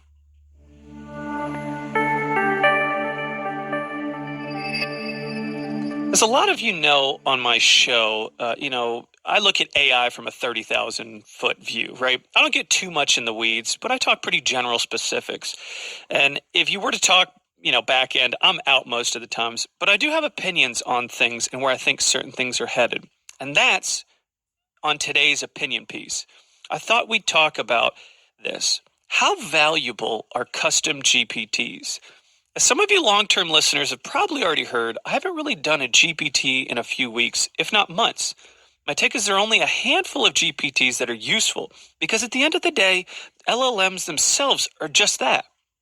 Once I find a GPT I like, I realize it really doesn't add value unless it's a super specific topic, like company's information that you're backtesting.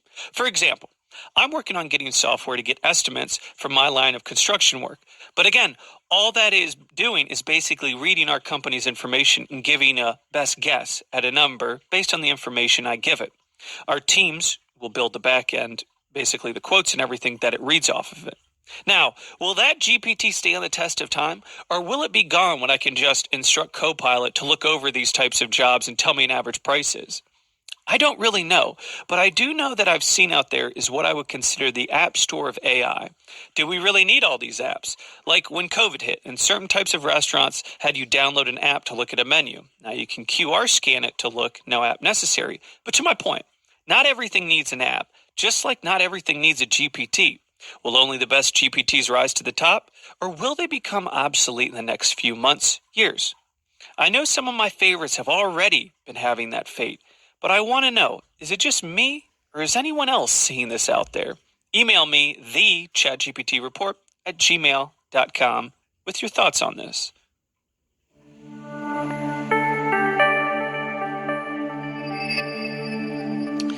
Midjourney's character consistency is pretty good. In layman's terms, you can now post a picture in Midjourney of an individual to give it a reference, and then it'll make that person in whatever setting you want. For example, I did myself as a Star Wars Imperial officer, and I thought it did a great job. Not perfect, but it's worth checking out. I just feel like editing is getting easier and easier these days, especially for people like me, The only issue I see with it is, again, it took me a second to do it. But for basic terms, this is how you do it. You put your character into Midjourney, i.e. my face. You click enter, put it in there. Then you do the backslash imagine. Then what you want is in the setting after you put the what you want in the setting. So you'd put like Ryan Imperial Officer. and then you do -cref, then copy the image address after that, so as reference, and then you're off to the races. Now, this is where I had a semi-problem. If you're dumb like me, which happens often, it'll take like 10 minutes to figure this one out, even though it's spelled out for you in the announcements page of Midjourney. So if you weren't following that, you can always go to the announcements page of Midjourney and figure that one out. It explains it to you there. And yes, I have my moments of stupidity, but don't we all? Now, only a few people have access to Web Alpha, which is still only open to a beta number of individuals, but in there, it's a simple drag and drop. Now, when Midjourney brings all of us peons to the web, I think it'll really start making moves. But again, Discord can just be really clunky sometimes, and that's just how it is. Anyway, really cool feature. You have to check it out. And we've referenced Dogan Ural before, but he has a great post about it, so you can follow as well as more visuals. So we will link that in there as well. Take a look at that.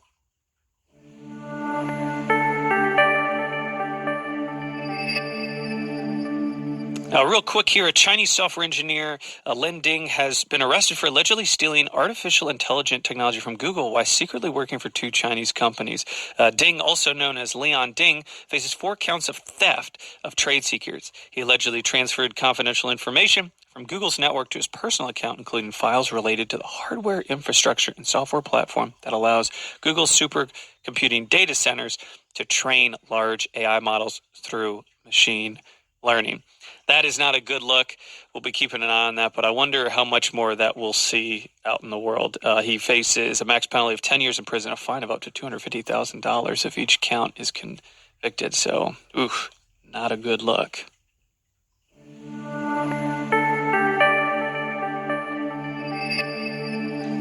And finally, Europe. The European Parliament has approved the AI Act, which takes a risk-based approach to regulating AI. Some AI systems involving manipulation, social scoring, biometrics, and remote facial recognitions are banned outright. Other high-risk AI systems used in critical areas like infrastructure, employment, education, law enforcement, and judicial processes will face strict assessments and oversight throughout their life cycle. Generative AI like ChatGPT will have transparency requirements like disclosing AI generation and information about training data. The act is expected to become law by May-June 2024, with staggering enforcement over the next 2 years. Non-compliance can result in fines of up to 35 million euros or 7% of global annual turnover. I'm not sure how this will work, but will it cause Europe to be behind since they're having to put guardrails up everywhere? Again, time will tell. I really don't know how this one's going to go down, but will it hinder them, unlike, countries like China, who's, I'm sure, just letting it run freely? Or I guess we're kind of letting it run freely a little bit too, because we have Grok with the open source coming down the line. So what will happen with that? And then Europe's kind of clamping down. I really don't know. European listeners, tell me your thoughts on this one, because I don't really have a good answer for it. In my opinion, I think we're putting up guardrails where we don't need to put guardrails up, but again, that's just Ryan's thought on it. I've had too many opinions today, so maybe that's not a good idea.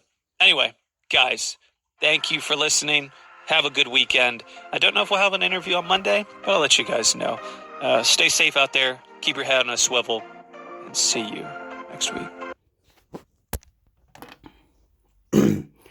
Before I go, you need to kill the fucking lot in a minute.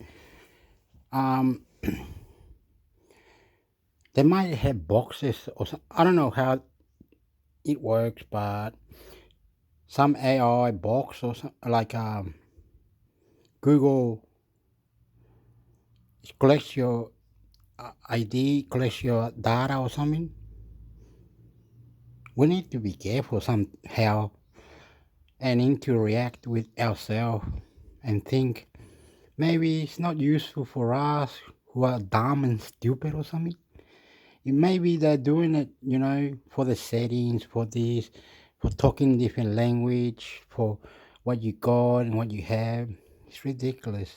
But maybe all this information is information to the information that you need to have instructed, put it in and out, and how you're going to do it, where we at, and how the future is connected. I'm Intermix Hector. I'm logging out.